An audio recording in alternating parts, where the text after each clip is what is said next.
Shalom sahabat Kalimatulu dimanapun berada. Apa kabar sahabat Kalimatulu semua? Saya berharap sahabat semua ada dalam keadaan sehat dan selalu di dalam pertolongan Tuhan kita Yesus Kristus. Terus dukung perkembangan channel ini dengan cara like, komen, dan subscribe.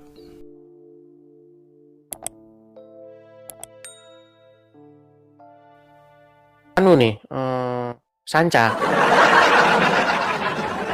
Kobra. Yap. Ya, halo Kobra, silakan nyalakan kamera Anda. Kobra. Kenapa nggak Bang? Ular piton gitu. Kobra. Oke, selamat siang Saudara Kobra. Saya tanya dulu nih, Kobra, Anda ini muslim atau apa, Bang? Oh, Muslim, Pak Idis. Muslim. Oke, gimana Bang Kobra? Silakan Bang Kobra. Ya, saya kan sering nonton ini Pak Idis siaran kan. Sering nonton, tapi masih Islam? Ya, Islam. Sungguh Dulu, nekat yang nyata. Sama saya dulu Hindu, cuman masuk Islam dia. Sebentar. Anda sering nonton channel Edis TV. Yap. Tetapi masih jadi orang Islam. Ah, masih sementara Mustahil Islam dipercaya. Kok bisa? Kok bisa, Bang? Kok bisa? Silakan. Kan gitu, Pak Idis. Gimana? Ini kan menurut keyakinan masing-masing kan, menurut keyakinan hati masing-masing. Jadi nggak bisa itu dipaksa keyakinan. Berarti kalau ada lalat masuk air minum, pokoknya yakin obat, yakin. Ya, kita keyakinan kita. Ya. Kita kan secara akal kan sehat itu keyakinan kita kan nggak boleh. Kalau udah yakin ya susah teman-teman. Ya makanya gini teman-teman, ada orang berangkat menggandakan uang. Nah, mau kemana bro? Mau ke dukun, ngapain? Gandakan uang. Emang bisa bro? Yang penting yakin. Itu kan kalau akalnya sehat itu. Nah, tapi kita yakin itu kan pakai akal juga Pak Idis. Gitu, pakai akal. Tapi gini loh Bang, begini Bang. Kita kan sama-sama tahu Bang, yang namanya lalat, itu kan nggak mungkin lalat itu senangnya di tempat bersih. Lalat itu senangnya di tempat kotor, sampah, bangkai, betul kan? Betul. Makanya perut lalat itu mengandung banyak sekali bakteri. Betul. Nah, dan dia tuh hinggap di kotoran-kotoran begitu. Nah, kalau itu masuk ke minuman, ya akal sehat kita berkata itu pasti kan tercemar. Makanya kalau kita makan atau minum di warung ada lalat di dalam kan kita minta ganti, bener nggak? Betul. Nah, terus kenapa Anda bilang itu obat? Yang bilang obat siapa? Kan saya nggak bilang Tadi obat. katanya yakin, gimana sih? Kan yakinnya bukan ke situ. Yakinnya kan ke agama, bukan ke lalat itu. Tapi itu ajaran agama Islam loh. Itu ajaran agama Islam. Menurut saya gini, Pak Idis, tunggu dulu. Menurut saya kalau masalah agama itu nggak usah diperdebatkan. Agama itu diamalkan untuk pedoman kita sehari-hari. Justru kalau diamalkan, kalau ada lalat, Anda pergi ke warung, masuk ke warung Padang. Nah, di rendangnya itu ada lalat. Nah, berarti nggak boleh Anda tukar. Berarti nggak nyambung. Lalat ke agama kan jauh. Gitu. Berarti Anda bohong. Sebentar Bang Kobra. Berarti abang ini sulit abang ini dipercaya, sering nonton channel saya, masa nggak tahu itu? Ya, cuma kan saya nonton itu bukan langsung percaya, saya pikir dulu, saya kaji dulu. Nah, betul apa enggak? Kan gitu. Oke, setelah Anda cek? Langsung. Kalau saya ini seorang Kobra ini nggak langsung percaya. Oke, setelah Anda melakukan cek gimana Bang? Ya pelajari. Nah, itu sebenarnya sih memang kalau agama itu kata saya tadi, nggak boleh perdebatkan agama ini untuk keyakinan diri masing-masing. Gitu. Bukan begitu Bang, gini. Setelah Anda cek, lalu Anda mendapati bahwa yang saya katakan itu benar atau bohong? Nah, kalau saya cek, itu memang kata Pak Idis itu ada juga benarnya, ada. Ada aja kan? Salahnya di mana? Ada juga salahnya. Contoh, saya pengen tahu nih contoh salahnya nih, yuk, supaya saya bisa introspeksi diri. Silakan, coba.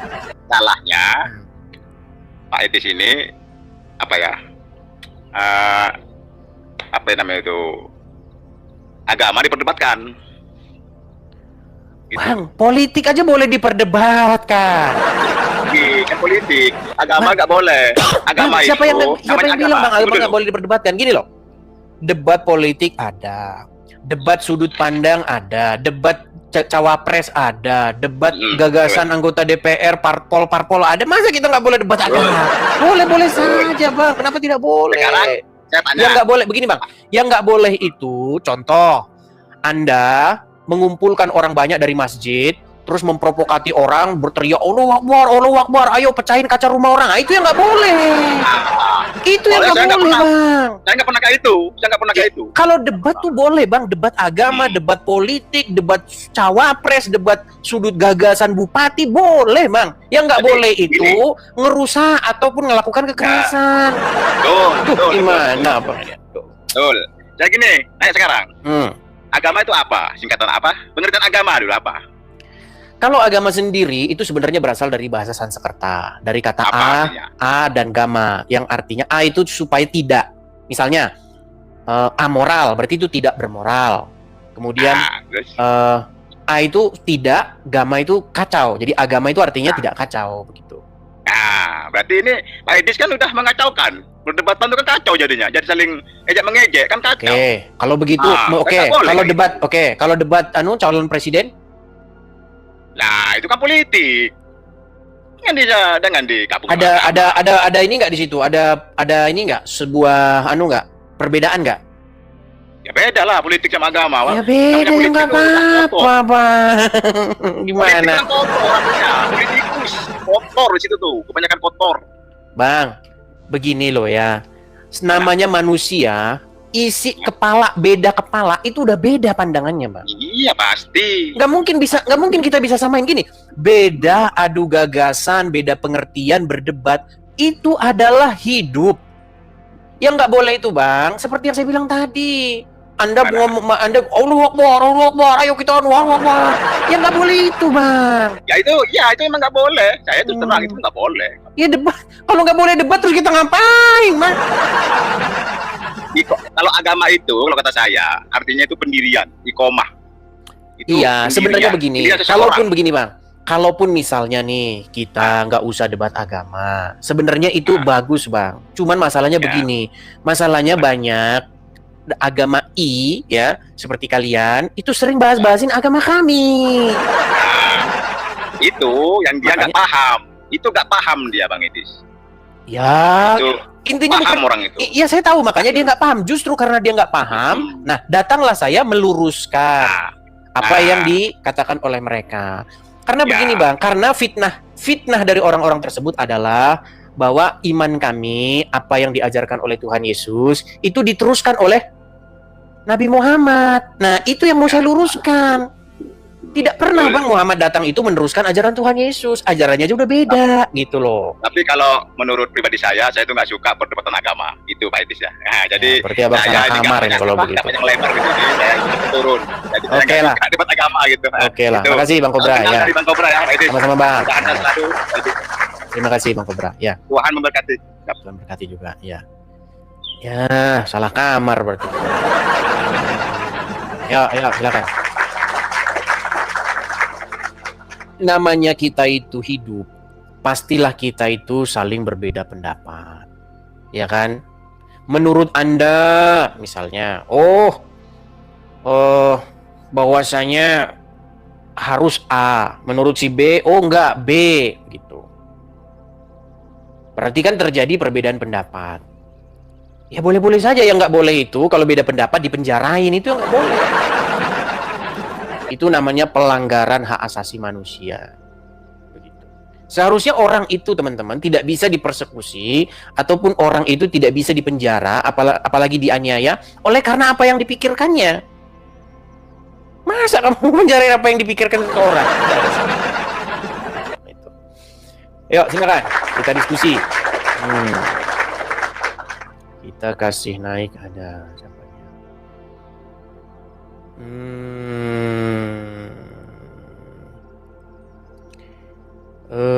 Sebentar ya. Bang Wallet. Makasih Bang Idan. Terima kasih Bang Idan. Bang Wallet. Oke, coba kita kasih naik ada Viva.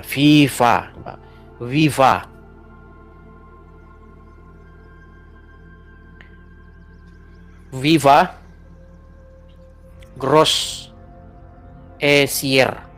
Susah namanya. Nah, hilang. Ya, terima kasih teman-teman yang telah mensupport saya dengan cara memberikan gift, tap layar, kemudian dengan cara gabung atau love orange ini, saya ucapkan terima kasih ya teman-teman ya, makasih banyak. Nah, teman-teman, sekarang ini kalau kita mau menunjukkan data-data ya, kalau kita diskusi, sekarang kita sudah bisa langsung mengarahkan HP kita itu ke laptop begitu. Jadi nggak kemana, ke HP lagi begitu ya. Di malam kita diskusi lagi rencananya ya, jika Tuhan izinkan kita diskusi lagi. Tema apa kira-kira yang mau kita bahas? Boleh teman-teman membahas. 1222 MC Rajuddin. Silakan. Info bang, cuma mau info saja ini bang Etis. Kacamatanya dipakai. Biar ngapa? Iya, makasih bang. Oke, baik, saya turunkan ya. Siap bang. Oke, iya. Kacamatanya dipakai. Dan teman-teman pakai kacamata ya udah pakai kacamata.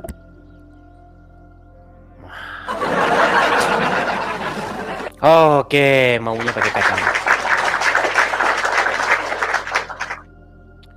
Oke, sebentar ya. Kita lihat Nurdin. Selamat siang Bang Edi. Selamat siang, saudara Nurdin. Apa kabar? Kabar baik, Bang Nurdin. Apa kabar Bang Gimana Nurdin? di sana Bang? Apa kabar Bang Nurdin? Baik Bang. Baik ya, silakan Bang Nurdin. Anda Muslim Bang? Muslim Bang. Muslim ya, silakan. Anda Nah, mau Bang, gimana pendapat Abang tentang pandangan Calvinis Bang? kamera nyala dulu Bang. Kamera Baik, nyala dulu begitu. Silakan, kamera nyala dulu.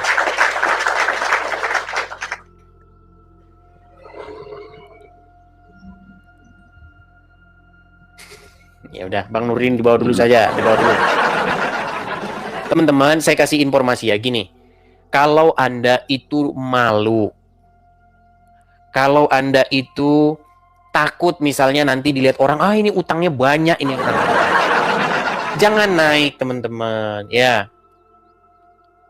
Karena di dunia permedsosan ini, ya, tentu saja misalnya Anda naik ke sini, nanti tetangga Anda, teman Anda, ya, yang followers Anda itu kan pasti ngelihat, oh si Anu lagi naik tempatnya Edis, babak belur dibikin.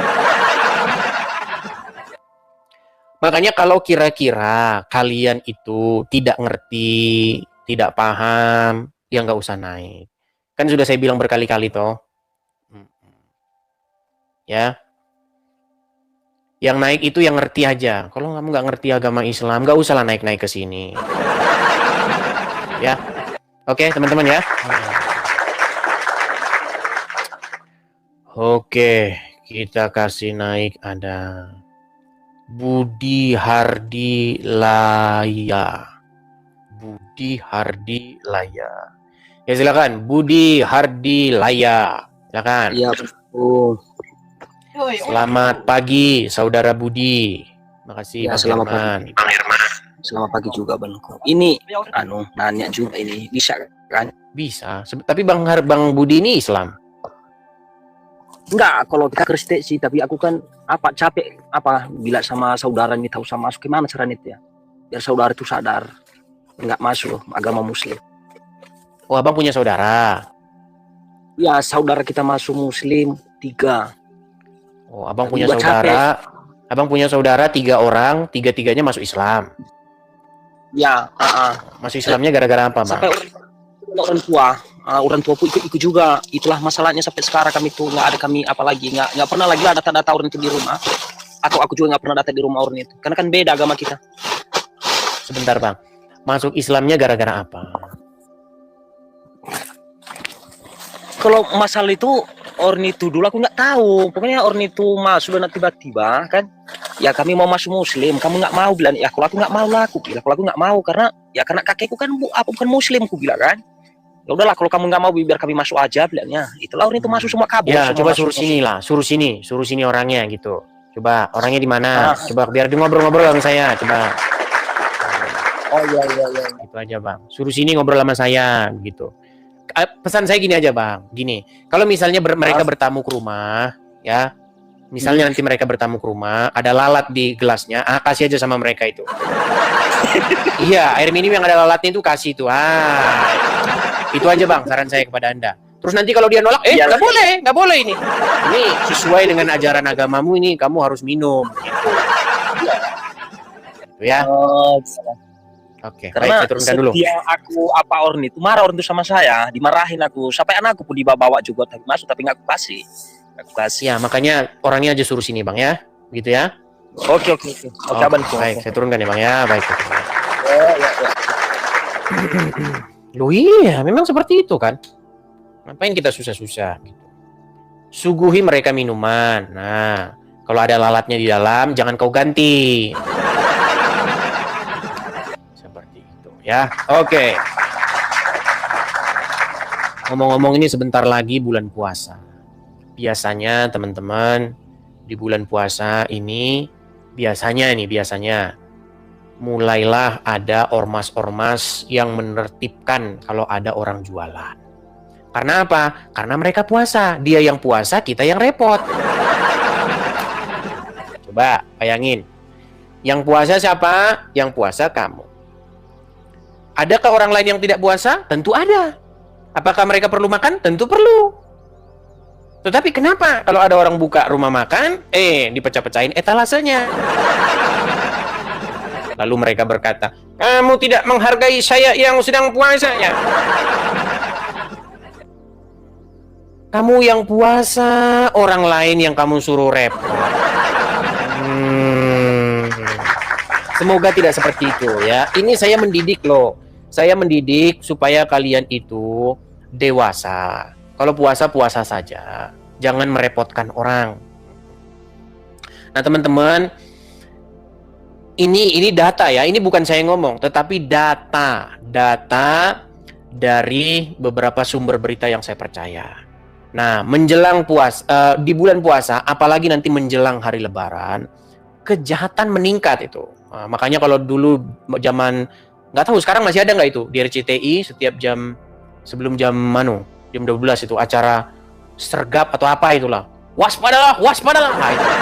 Bang Napi. Tahu kan Bang Napi kan? Nah itu.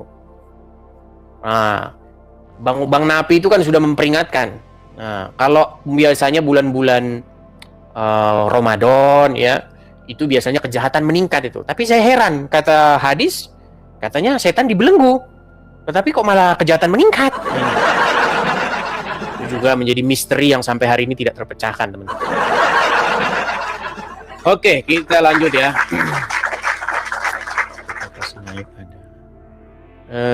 Tap-tap layar dulu, teman-teman. Kencengin dulu tap-tap layarnya ya. Teman-teman, tap-tap layar kencengin. Tap layar. Jangan lupa ini teman-teman, ini gabung ya, gabung Love Orange.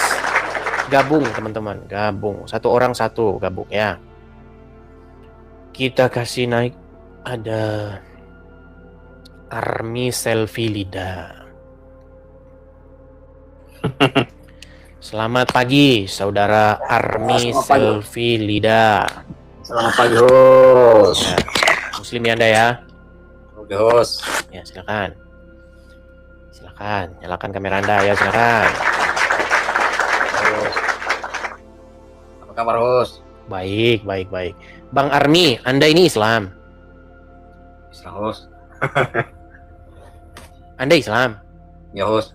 Oke, silakan Bang. Anda mau bahas apa? Tujuan Anda apa naik ke sini? Baru mau belajar ini agama Islam, host. Mau belajar agama Islam. Anda kok cengengesan aja nih naik ke sini, Bang. Saya dulu waktu SMP, saya masih ingat itu. Orang itu sangat heboh melihat kamera. Kalau ada kamera dia begini, lihat kan gitu. Sebentar Bang, apa Anda ini orang seperti itu ini? Sebentar, saya cek dulu nih. Soalnya dia dari tadi cekekekan terus dia. Saya lihat loh. Sebentar Bang, Anda kena apa, penyakit apa ini Anda ini? Halo? Udah, bos. Ya, tidur dulu di bawah Bang. Nanti pening kepala saya ngadepin orang. Susah ini. Teman-teman sekalian, ini zaman ini teman-teman adalah sebuah zaman sudah maju, zaman teknologi, zaman media sosial. Kenapa kok teman-teman itu ngelihat kamera itu kok seperti heboh sih? Biasa aja gitu loh. Bisa nggak biasa aja gitu? Masih ada ya orang kalau di hadapan kamera, ih, kelihatan. Saya masih ingat itu zaman saya SMP kayak begitu teman-teman. Kalau ngelihat kamera itu, berat. Ada orang seperti itu Mas Ian ya. Oke, kita kasih naik ada sebentar ya. Sebentar.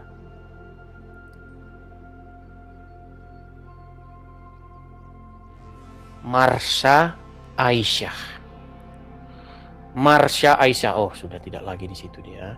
Jadi teman-teman TikTok ini ya. Kadang-kadang kita lihat itu penontonnya itu, nah ini 45 orang. Nah ini 40 orang. Tapi kalau kita pencet, ternyata dia itu udah nggak di situ lagi. Kayaknya TikTok ini harus mengupdate ini softwarenya ini. Karena orangnya sudah nggak di situ, tapi namanya masih di situ ngantri ngajukan permintaan naik. Makasih J Haryanca, makasih. Aisyah, romantisnya cintamu dengan Nabi. Oh, Aisyah ternyata. Sulit. Bro, yang saya heran begini loh. Aduh, sebentar ya. Aisyah ini jadi gelap ya. Aisyah ini kan ada lagunya. Lagunya adalah Aisyah, romantisnya cintamu dengan Nabi, dengan baginda kau main lari-lari ya. Tapi itu semua tidak berdasarkan hadis. Itu berdasarkan halusinasi. Kalau berdasarkan hadis, Muhammad itu mukulin Aisyah itu. Iya. Jadi pernah suatu waktu Muhammad dan istri-istrinya ribut masalah uang belanja. Jadi ada Aisyah, ada Hafsah, ya kan? Nah, ribut masalah uang belanja.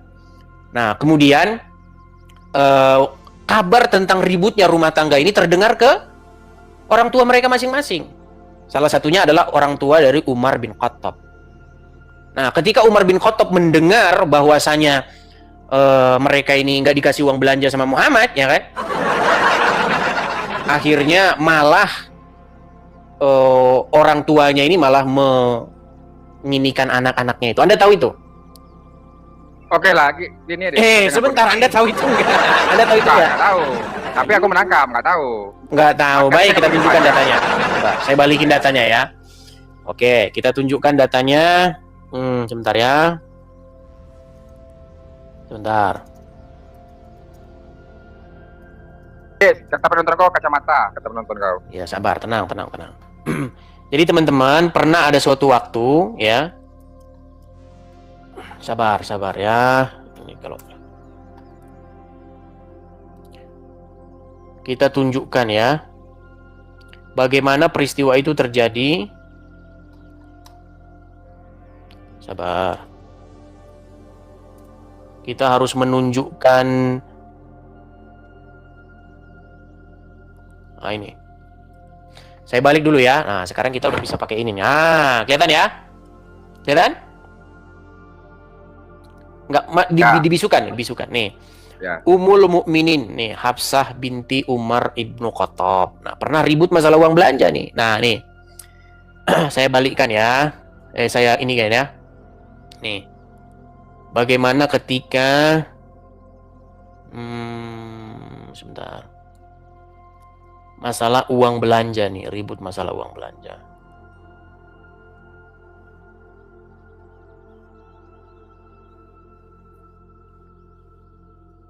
Ini terlalu banyak nih ya.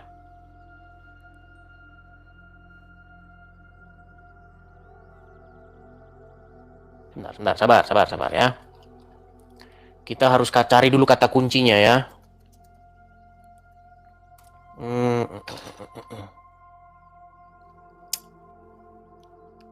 Sebentar.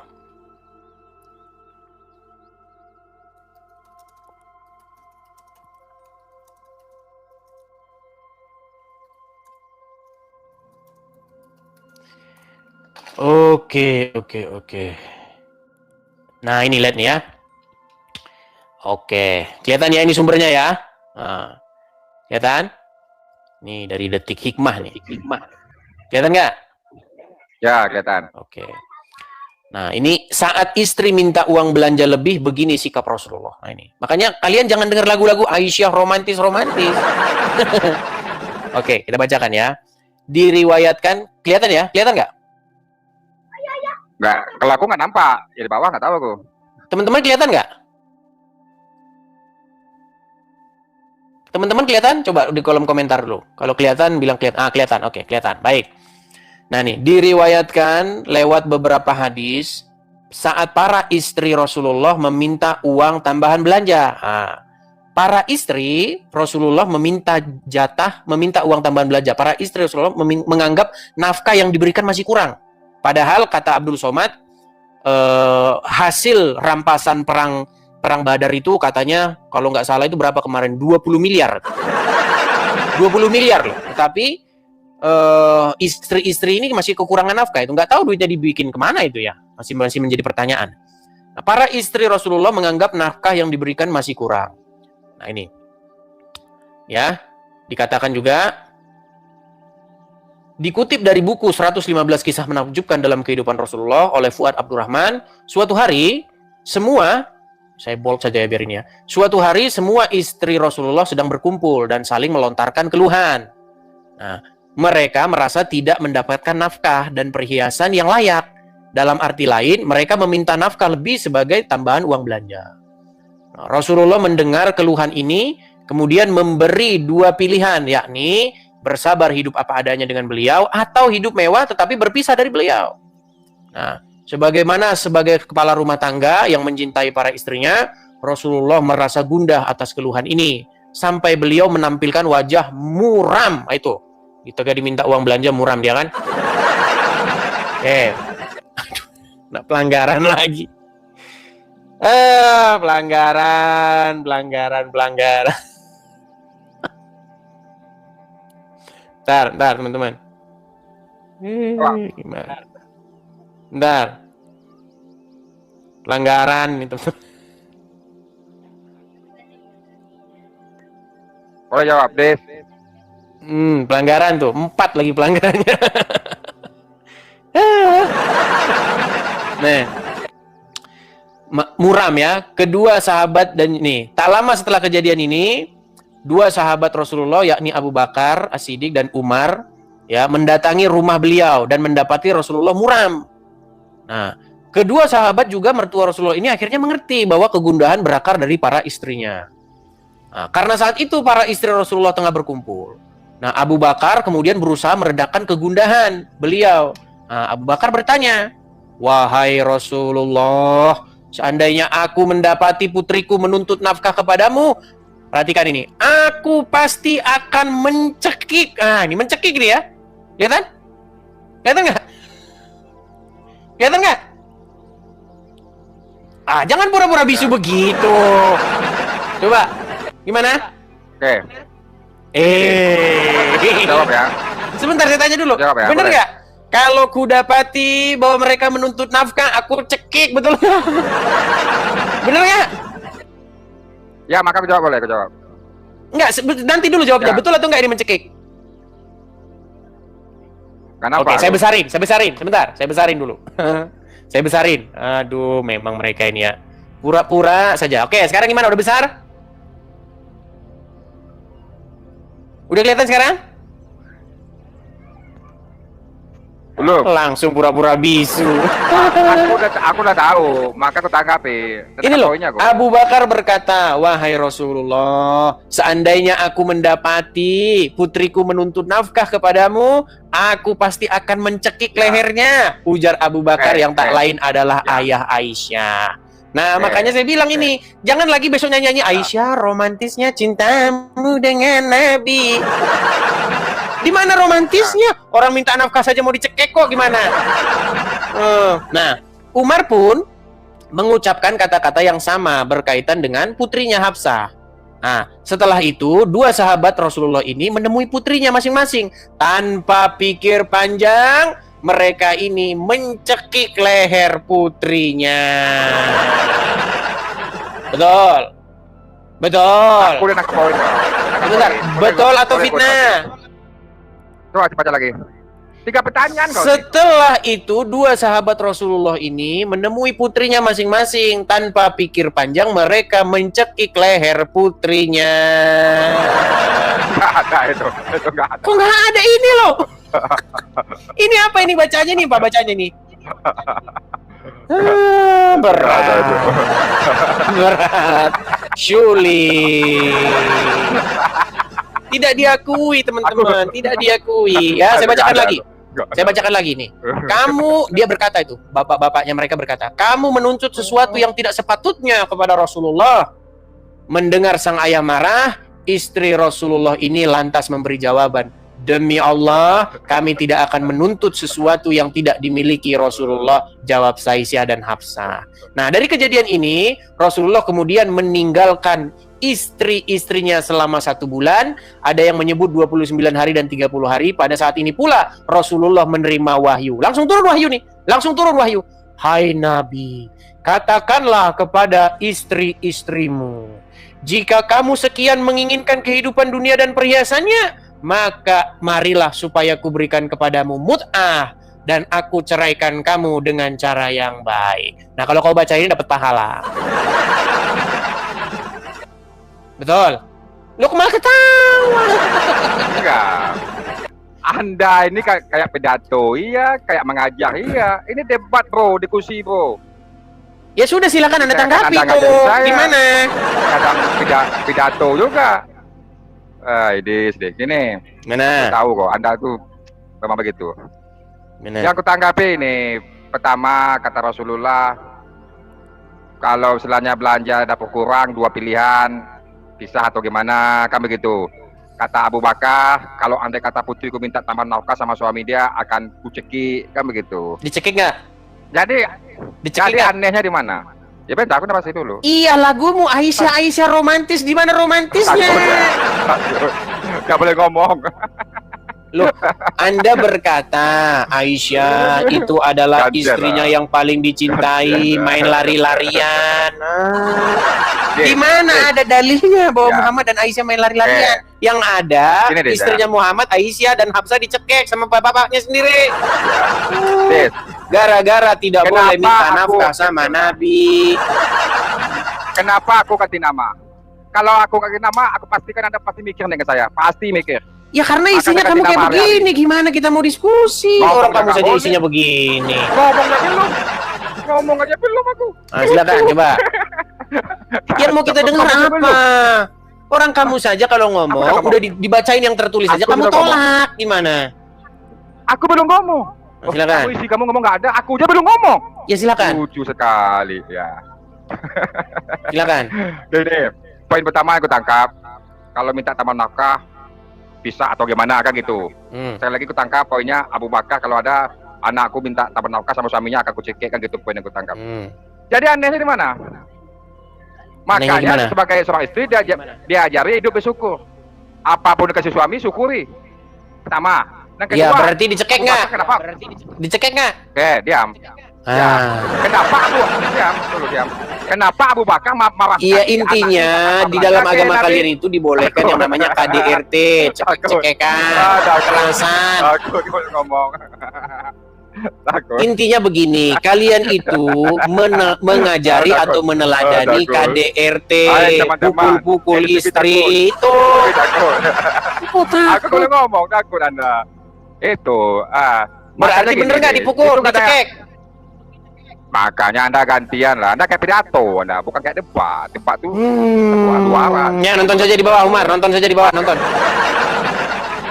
Berat.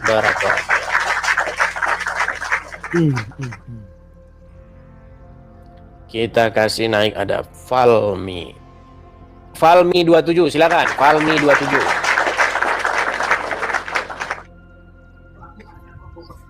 Ya, Valmi 27.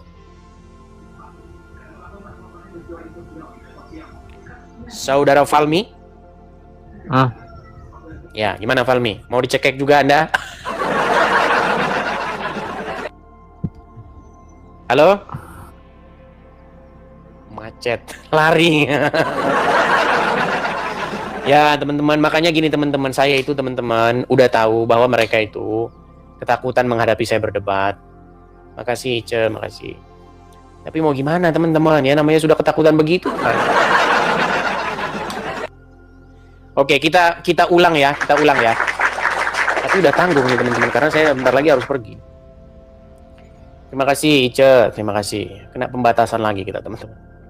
Ada 4 loh ini pembatasannya. Oh sekarang hilang. Oh masih ada 4. Pembatasannya 4. Kalau sampai dirungkat sih enggak, cuman kita dibatasin. Jadi enggak semua orang bisa ngelihat kita teman-teman. Tapi coba saya tanya sama teman-teman. Coba kalian cari Edis TV live begitu. Karena orang lain pasti nggak dapat notif kalau saya sedang live ini. Bisa nggak teman-teman lain nonton saya? Atau siaran kita ini disembunyikan? Tetap ada ya? Tetap bisa? Oh, tetap bisa tetapi tidak ini ya, tidak ada di beranda. Kalau orang scroll gitu nggak bakal muncul di beranda. Harus cari nama saya dulu baru bisa ini. Iya, harus dicari. Kalau orang scroll nggak bakal muncul, makanya ya segitu terus mandek. Ya, begitulah ya. Cyber cilik. Ya, silakan cyber cilik. Oh, hilang cyber cilik. Kita kasih naik ada sebentar ya, sebentar. Al-Halimina. Kalau dari nama-namanya ini muslim. Kayaknya dia. Oh, ternyata dia lagi. Ya, gimana, Bang? Selamat siang, Bang Edis ya. Selamat siang. Jadi saya cuma mau bertanya, bolehkah saya bertanya? Boleh, tapi ada suara apa ya itu ya? Sambil ngecas kah atau gimana? Oh, enggak. Tunggu dulu. Masa sih? Iya, berisik Mana soalnya. ada? Berisik. Tapi perasaan sih nggak ada apa-apa. Tunggu dulu. Kayak berdengung, kayak HP sambil sedang dicas ini biasanya. Enggak ada. Tapi gimana sekarang? Nah, sekarang udah bisa. Sekarang bagus. Sudah bisa ya. Bolehlah. Kayak gini aja. Ya, silakan. Kalau saya diperkenankan bertanya, Bang Edis, saya ingin bertanya tentang bukan Amsal. Maaf. Matius 5 ayat 47. Saya ingin bertanya saja tentang Matius. Ya. Di sini tertulis di Matius 5 ayat 47. Dan apabila kamu hanya memberi salam kepada saudara-saudaramu saja, apakah lebihnya daripada perbuatan orang lain? Bukanlah orang yang tidak mengenal Allah pun berbuat demikian. Ya. Udah jelas nggak suara saya, Bang? Iya, jelas. Ya. Jadi yang saya tanyakan di sini, apakah ini ada hubungannya dengan antara ajaran Kristen? Kalau ajaran Kristen, saya bertanya, bolehkah mengucapkan salam kepada orang di luar Kristen? Dan bolehkah menjawab salam dari luar Kristen juga? Boleh saja, kenapa tidak boleh? Oh iya. Berarti di sini perbolehkan ya? Boleh. Yang nggak boleh itu Muslim memberi salam kepada Yahudi Nasrani, nggak boleh. Kan di sini ada kalimat bukanlah orang yang tidak mengenal Allah pun berbuat demikian. Berarti bukan Allah, Bang. Nggak ada Allah di situ. Inilah makanya. Oh maaf, salah tulis Allah. Salah tulis, maaf, ya. Salah tulis Allah. Ya, di dalam Alkitab itu, Bang, tidak ada kata Allah. Nanti kalau misalnya ada kata Allah, Anda baca Allah, coba misalnya Anda ke gereja, Anda bilang Allah gitu, nanti bubar itu satu gereja itu, lari berhamburan. Iya, Bang. Begitu. Ini kalau menurut saya, maaf ya, mungkin orang yang sudah mengenal Tuhannya, di antaranya orang yang berkasih sayang, yang seperti ayat yang dulu ya. Dan di sini juga mungkin kalau di sini bukanlah orang yang tidak mengenal Allah pun berbuat demikian. Ya. Maksudnya kalau orang yang tidak mau mengucapkan salam atau tidak mau menerima salam dari orang lain, itu bisa dicap orang belum mengenal Allah. Ya, maksudnya begini, itu kan ada satu keutuhan perikop itu dari atas sampai bawah itu kan berbicara tentang bagaimana kita itu memperlakukan orang lain. Intinya itu begini, kalau kita itu hanya berbuat baik sama orang yang berbuat baik sama kita, nah berarti kita itu sebenarnya tidak jauh berbeda dengan orang-orang lain. Bahkan sesama para penjahat pun mereka akan baik sesama mereka gitu loh. Makanya apa yang diajarkan oleh Tuhan Yesus itu ekstrim sebenarnya. Karena kita harus melakukan sesuatu itu bukan hanya dengan seseorang yang sesama kita atau yang baik dengan kita, begitu. Contoh dalam hal memberi salam, begitu. Dalam hal memberi salam pun juga seperti itu. Tapi intinya begini Bang, berbuat baik kepada seluruh manusia, begitu intinya. Iya. Berbuat baik kepada seluruh manusia, ya mungkinnya saya tangkap gitu ya. Iya, Mengajarkannya seperti itu. Betul. Oh iya, oke. Siap. Oh, Dan kalau dalam ajaran agama Islam itu umat muslim itu berkasih sayangnya hanya dengan orang Islam saja. Saya akan periksa itu, saya akan cek itu, apakah itu betul atau Betul, tidak. Ya, di saya dalam akan surat periksa. Ya. Gini, kalau saya ngomong ini kadang-kadang orang Islam tuh suka geleng-geleng, disangkain saya itu bohong karena mereka nggak pernah baca isi Al-Quran. Coba dicek dulu surat Al-Fat Ayat berapa? 29 coba. Tunggu dulu ya sebentar. Al-Fat 29. Ya. Al-Fat 29. Ya. Al-Fat. Ayat itu secara tegas itu mengatakan itu bahwa kalian itu berkasih sayang itu cuman sesama muslim. Kalau kepada non muslim itu kalian akan bersifat keras begitu. Al-Fat 29 ya? Ya, silakan dibaca. 29. Bismillahirrahmanirrahim. Muhammad adalah utusan Allah dan orang-orang yang bersama dengan dia bersikap keras terhadap orang-orang kafir. Tetapi berkasih sayang sesama mereka. Kamu melihat mereka ruku dan sujud mencari karunia Allah dan keridhoannya. Pada wajah mereka tampak tanda bekas sujud. Demikianlah sifat mereka yang diungkapkan dalam Taurat dan sifat-sifat mereka yang diungkapkan dalam Injil, yaitu seperti benih yang tunasnya. Kemudian tunas itu semakin kuat, lalu menjadi besar dan tegak lurus di atas batangnya. Tanaman itu menyenangkan hati penanamnya, karena Allah hendak menjengkelkan hati orang-orang kafir dengan kekuatan orang-orang mukmin. Allah menjanjikan kepada orang-orang yang beriman dan mengerjakan kebajikan di antara mereka ampunan dan pahala Poinnya yang di besar. atas tadi aja, Bang. Poinnya kan yang tadi di atas tadi. Ayat yang bagian atas tadi. Iya, betul. Coba dibaca lagi tadi. Ya. Tunggu. Muhammad adalah utusan Allah dan orang-orang yang bersama dengan dia bersikap keras terhadap orang-orang kafir, tetapi berkasih sayang sesama mereka. Oke, bisakah mereka berkasih sayang kepada non-muslim? Bisa, Bang. Coba dibaca lagi, coba. Ya, ini Bang, nanti kan ada tafsirnya di sini ya, belum. Tapi kalau ini secara tekstualnya seperti itu, tapi saya belum bisa. Tapi saya nanti cek lagi lah kalau ini apa sih sebetulnya. Ya. Boleh. Ya. Tapi kan jelas di situ ayat itu berbicara mereka itu keras kepada orang kafir dan berkasih sayang sesama mereka. Jadi sesama mereka itu mereka berkasih sayang. Tetapi ayat itu sebenarnya gini, Bang. Ayat itu bertentangan dengan kenyataan. Coba, menurut Anda, orang-orang yang bersama-sama dengan Muhammad itu, mereka saling berkasih sayang nggak? No, tidak. Iya, mereka saling baku-baku bantai. Di dalam perang Jamal, itu orang-orang yang sesama para sahabat itu. Betul. Ya memang faktanya seperti itu. Iya, jadi kelompoknya Aisyah berperang melawan kelompoknya Ali bin Abu Thalib. Kemudian kelompoknya Muawiyah juga berperang melawan kelompoknya Aisyah, Ali bin Abu Thalib. Ya, betul. Jadi statement bahwa orang-orang bersama Muhammad itu saling berkasih sayang itu tidak bisa dipercaya. Makanya statement-statement Al-Quran itu memang tidak mungkin bisa dipercaya karena bertentangan dengan apa yang terjadi di dalam literasi Islam itu sendiri. Ya betul sih, betul. Kalau saya lihat ya betul. Tapi ya saya akan mencari jawaban itu sebenarnya gimana itu. Tapi kalau menurut faktanya memang ya seperti itu juga. Kalau menurut faktanya ya memang itu. Bahkan ya kalau kita lihat dari sejarah setelah sepeninggal Muhammad ya, itu para khalifah itu kan semuanya dibunuh oleh sesama muslim. Iya. Bahkan cucu Muhammad pun ya yang bernama Hasan dan Husain juga dalam perang Karbala itu ya sesama muslim itu bertikai. Jadi muslim lawan muslim itu.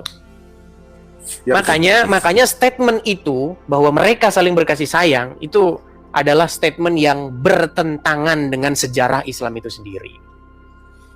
Seperti itu, Pak. Ya betul. Itu pernah saya bahas. Saya pernah membahas isu itu.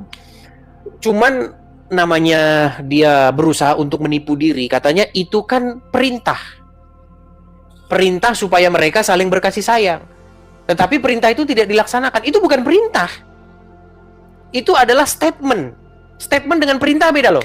Contoh, kalau kalimat perintah itu begini, jangan mencuri. Itu kalimat perintah. Tetapi apakah dia mencuri atau tidak? Belum tahu, nggak tahu. Bisa jadi dia mencuri, bisa jadi nggak mencuri. Tetapi kalau kalimat statement, dia mencuri, itu udah pasti mencuri. Coba, apa bedanya jangan mencuri dengan dia mencuri? Iya. Kalau jangan mencuri, artinya kalimat perintah. Ada sebuah harapan supaya seseorang tidak melakukan pencurian. Tetapi kalau dia mencuri, ini bukan kalimat perintah, melainkan kalimat berita. Atau sebuah statement. Atau sebuah informasi.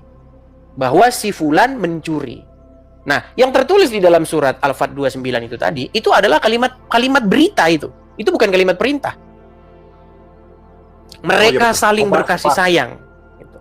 Ya, khobariyah gitu. Iya, khobar. Jadi berita dia. Mereka saling berkasih sayang, sementara mereka saling baku hantam. Bahkan Muhammad pernah dikatakan, tidak ada orang muslim yang lebih baik daripada generasi para sahabat itu. Nggak ada. Jadi, jangan lihat orang Islam zaman sekarang. Nggak mungkin orang Islam zaman sekarang tuh lebih baik daripada para sahabat. Kata Muhammad itu. Tetapi kelakuan para sahabat, mereka baku bantai. Makanya Bang, kalau kita belajar agama Islam itu Bang, pasti akan muncul keraguan gitu. Intinya akan muncul keraguan terhadap Al-Qur'an itu. Gitu. Ya memang sih sebetulnya bisa juga ke situ Bang, bisa juga. Kalau kita membaca sejarah ke situ memang sangatlah mengguncang iman juga sih sebetulnya. Mengguncang iman itu. Ya. Betul, bisa mengguncang iman. Kalau kita terus menelusuri ke sana memang bisa jadi ateis. Ya, kalau misalnya begini Bang, kalau misalnya kita mengambil inti-inti Al-Qur'an ya, tanpa sebenarnya kalau saya percaya ya, Al-Qur'an versi aslinya itu adalah Qaryana ya, yang merupakan dokumen-dokumen orang-orang Kristen dari Syria. Seperti itu. Namun ketika itu diterjemahkan ke dalam bahasa Arab, memang terjadi yang namanya kesalahan penerjemahan, kesalahan penulisan begitu. Makanya waktu kita baca Quran itu sering kita dapati sesuatu itu yang nggak masuk akal gitu. Kayaknya dia itu kalimatnya itu kayak nggak ada gunanya ada di situ gitu loh. Begitu. Banyak itu nanti satu saat kita bahas Bang. Ada ayat-ayat Al-Quran yang kalau dibaca itu seperti seolah-olah ini ada kalimat ini di sini maksudnya biar ngapa gitu. Orang jadi bingung sendiri membaca gitu. Ya, memang Bang, betul. Untuk kalangan orang ini. Tapi saya coba ngecek itu Bang ya, masalah solota itu ya, solota betul? Selota, ya, selota. Jadi selota kata itu, selota. Ya, selota itu betul bahasa dari Ibrani kuno, Arabi juga. Saya balikan ke ini ya, saya tunjukkan ya. Sama. Oke, saya balikan ini kamera saya, nih. Ya. Bentar. Nih, saya tampilkan di layar ya. Nih. Kelihatan ya? Ya, sudah. Nah ini. Nah ini. Nah, selota nih. Dalam bahasa Aram nih. Adalah istilah dalam bahasa Aramaik yang berarti doa atau ibadah. Nah nih, kelihatan ya?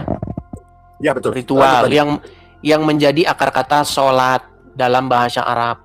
Istilah ini digunakan dalam tradisi Kristen Timur Ortodoks Syria, Assyria, untuk menyebutkan ibadah harian yang melibatkan gerakan sujud dan ruku yang dilakukan jauh sebelum masa Islam. Jadi sebenarnya apa yang ada dalam agama Anda itu, sebenarnya kalau kita cari asal usulnya itu semuanya itu ya dari situ, Bang. Cuman orang Islam zaman sekarang langsung berkata, oh itu dari Allah gerakannya. Itu diwahyukan gerakannya dari Allah. Ya, kalau nggak mau belajar ya mau gimana? Coba. Jadi semua itu masih bisa Bang. Kita tarik asal muasalnya itu sejarahnya itu dari mana itu kita tahu semua Bang. Begitu. Ya semoga bagi orang-orang yang mau belajar mereka akan mengenal kebenaran, dan pada akhirnya nanti mereka kembali kepada jalan yang benar, yaitu Yesus. Begitu, Bang. Oke, Abang saya menyebutnya Syekh Edis Al-Amriki Al-Mukarrom. Terima kasih ya. Saya sudah diizinkan naik ke sini. Terima kasih atas jawabannya ya. Sama-sama. Sehat selalu untuk semuanya. Saya izin pamit dulu ya. Terima kasih. Jangan bosan ya. Sama-sama, makasih Bang. Oke, terima kasih. Ya, saya turunkan ya. Ya, teman-teman sekalian, ini sehubungan kita kena pembatasan, teman-teman. Ada 4 pembatasan, 1, 2, 3, 4. Ya, kita rehat dulu ya, teman-teman ya. Makanya teman-teman kencengin tap-tap layarnya nih, teman-teman ya. Tap-tap layar dan lain sebagainya. Share, bagikan, kemudian follow, kemudian ikut gabung ya, teman-teman ya. Oke, saya rasa itu sajalah dulu teman-teman siaran untuk pagi hari yang singkat ini. Teman-teman silakan kalau mau beristirahat. Sekali lagi teman-teman, bagi teman-teman yang suka dengan channel Edis TV ini, teman-teman support dan dukung terus ya, teman-teman. Support dan dukung baik melalui gift maupun juga teman-teman bisa support secara finansial. Bagi teman-teman yang memiliki berkat berlebih, yang mau memberi berkat kepada Edis TV atau saya, teman-teman bisa support, dukung program Edis TV itu tertera di layar itu, teman-teman bisa tangkap layarnya, screenshot layarnya. Bagi teman-teman yang nonton di YouTube, ada tulisan berjalan, teman-teman bisa support, dukung acara ini di situ secara finansial. Kita berhenti dulu saja teman-teman karena kita kena ban. Nggak tahu nih teman-teman. Kayaknya kita harus punya tim dari pihak TikTok ya. Kemarin-kemarin nggak seperti ini loh. Baru sebulan belakangan ini nih, nggak tahu kenapa. Sikit-sikit ban begitu. Nggak tahu apa sebabnya. Oke lah ya, gitu aja dulu teman-teman. Kita lanjut lagi. Mudah-mudahan nanti malam ya teman-teman ya, mudah-mudahan kita bisa siaran kembali. Saya rasa itu saja dulu teman-teman. Kita rehat dulu. Tuhan Yesus memberkati kita semua. Shalom, sampai jumpa. Selamat siang.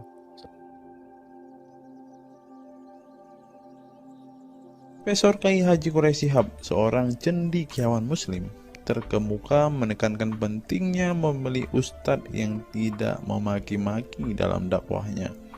Quraisy Shihab mengingatkan bahwa dakwah adalah ajakan kepada kebaikan yang harus disampaikan dengan cara yang baik pula. Ia menekankan pentingnya mencontoh akhlak Nabi Muhammad SAW yang selalu lemah lembut dalam menyampaikan ajaran Islam. Mengutip sabda Nabi Muhammad, barang siapa yang beriman kepada Allah dan hari akhir, hendaklah ia berkata baik atau diam. Ayahanda presenter Naswa Shihab menegaskan bahwa ini adalah pedoman penting bagi para pendakwah. Kata-kata yang baik dan penuh hikmah lebih efektif dalam menyentuh hati dan menggerakkan orang untuk berubah ke arah yang lebih baik. Dalam dakwah, seringkali ditemukan penceramah yang menggunakan kata-kata yang keras dengan alasan untuk menegur atau mengingatkan umat. Namun, Profesor Quraisy Shihab mengingatkan bahwa cara ini justru bisa menimbulkan antipati dan menjauhkan orang dari ajaran agama Islam yang seharusnya penuh kasih sayang dan rahmat. Menukil Islam.co, Quraisy Shihab menjelaskan hal yang menarik ketika ditanya seseorang terkait kriteria ustadz yang tepat untuk dijadikan panutan atau sebagai penceramah. Mantan rektor lain sekarang UIN, Syarif Hidayatullah Jakarta, ini menjelaskan dengan penuh kasih ibarat seorang bapak menasihati anaknya. Pilihlah ustadz yang menganut paham moderat. Anda tidak akan mendengar makian tutur mantan Menteri Agama ke-16 masa Presiden Soeharto ini. Quraisy Shihab menjelaskan bahwa ustadz yang wasatiyah akan terbuka untuk dikritik dan tidak fanatik dengan satu pandangan dan menilai pandangan yang orang lain salah. Quraisy Shihab menjelaskan bahwa ustadz wasatiyah akan terbuka untuk dikritik dan tidak fanatik dengan satu pandangan dan menilai pandangan orang lain salah. Ustadz yang wasatiyah memahami bahwa jalan menuju agama itu besar dan memiliki jalan-jalan kecil untuk menuju jalan besar itu. Karena dalam rincian ajaran agama yang Tuhan tanyakan adalah hasilnya, misalnya 5 tambah 5, 10. Tetapi bisa juga 7+3 lanjutnya. Salah satu ciri ustadz yang wasatiyah menurutnya adalah berpengetahuan luas. Ustadz yang berpengetahuan luas akan mampu menilai dan menghargai suatu pendapat, sedangkan ustadz yang sempit pengetahuannya akan mudah menyalahkan. Semakin luas pengetahuan seseorang, semakin besar toleransinya. Semakin sempit, semakin bodoh tandasnya. Nah, teman-teman muslim, silahkan kalian mau milih ustadz yang modelnya seperti ini. Karena ustadz yang berilmu itu seperti yang dikatakan oleh Bapak Quraisy Shihab ini, bahwa mereka pasti adalah orang yang sangat toleransi. Tetapi jika ustadzmu kamu dapati tidak bisa bertoleransi atau orang yang intoleran, maka mereka bisa dikatakan ustadz yang BODOH, kata Quraisy Shihab. Nah, pertanyaannya adalah, apakah Zuma termasuk standar ustadz yang baik atau ustadz yang toleran? Mari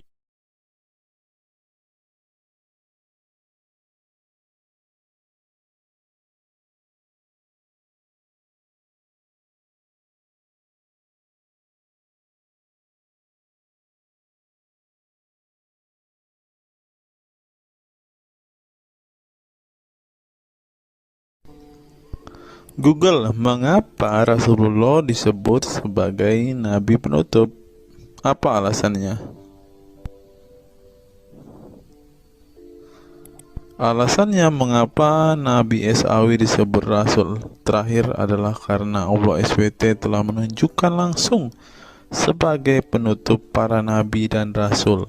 Hal ini tercantum dalam Al-Quran yang merupakan firman Allah. Di sini dituliskan, mengapa Muhammad atau Nabi SAW disebut Nabi terakhir? Mari kita baca ya. Katamul Anbiya merupakan salah satu julukan Nabi Muhammad yang berarti penutup para nabi, sesuai dengan firman Allah SAW dalam surat Al-Ashab ayat 40 yang berbunyi, artinya Muhammad itu sekali-sekali bukanlah bapak dari seorang laki-laki di antara kamu, tetapi dia adalah Rasul Allah dan penutup nabi-nabi, dan adalah Allah Maha mengetahui segala sesuatu. Nabi Muhammad SAW merupakan nabi terakhir yang Allah utus untuk menyempurnakan agama-agama sebelumnya. Al-Quran merupakan kitab Allah yang menyempurnakan kitab-kitab sebelumnya, sehingga tidak perlu ada kitab lain karena Al-Quran merupakan kitab Allah yang menyempurnakan kitab-kitab sebelumnya, sehingga tidak perlu ada kitab lain karena Al-Quran sebagai kitab terakhir.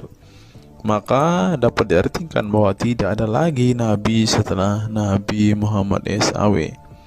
Nabi Muhammad SAW sebagai nabi terakhir juga didukung dengan dalil lainnya, yaitu surat Al-Sab 61 ayat 6.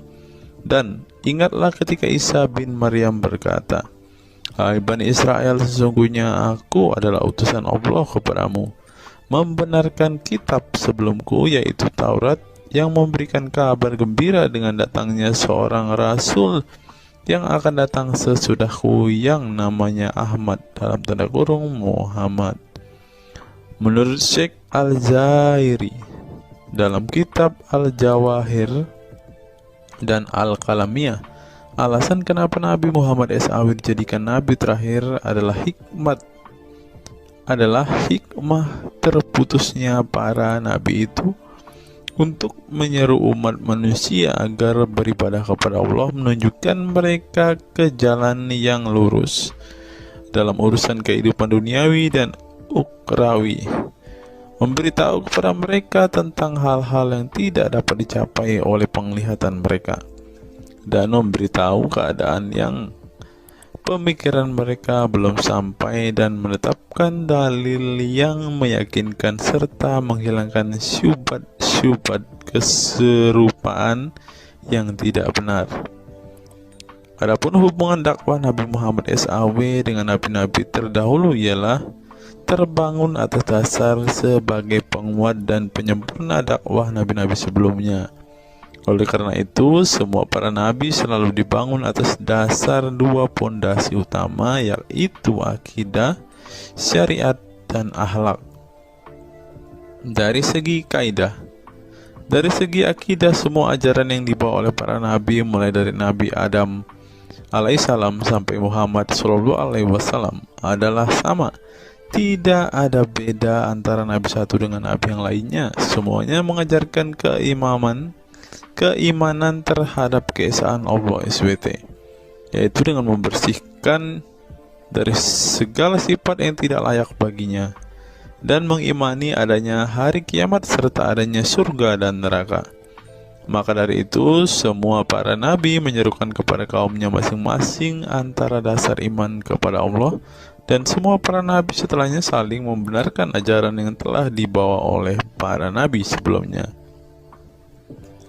Adapun dari segi syariat yang mengatur tatanan kehidupan masyarakat dan individu terhadap perbedaan dalam metode dan kuantitasnya antara satu nabi dengan yang lain. Hal itu disebabkan karena syariat tersebut dalam ranah pelaksanaan, bukan sebuah pengabaran seperti akidah. Perkembangan zaman dan perbedaan bangsa yang satu dengan bangsa yang lainnya turut mempengaruhi syariat mereka satu sama lain. Diutusnya satu nabi itu adalah khusus untuk umatnya pada waktu itu, bukan umum untuk semua manusia. Sebuah hukum syariat terbatas dalam ruang lingkup yang sempit sesuai dengan umatnya pada waktu itu secara khusus. Nah, dari bagian pertama ini kita mengetahui teman-teman mengapa Rasulullah ini dikatakan sebagai nabi penutup, karena Rasulullah juga mengajarkan kepada keesaan Allah, teman-teman. Nah, seperti yang terus di sini. Semuanya mengajarkan keimanan terhadap keesaan Allah SWT, yaitu dengan membersihkan dari sifat segala yang tidak layak baginya dan mengimani adanya hari kiamat dan adanya surga dan neraka. Salah satu alasan mengapa Rasulullah disebut sebagai nabi penutup adalah ini, teman-teman. Mari kita lihat fakta berikutnya.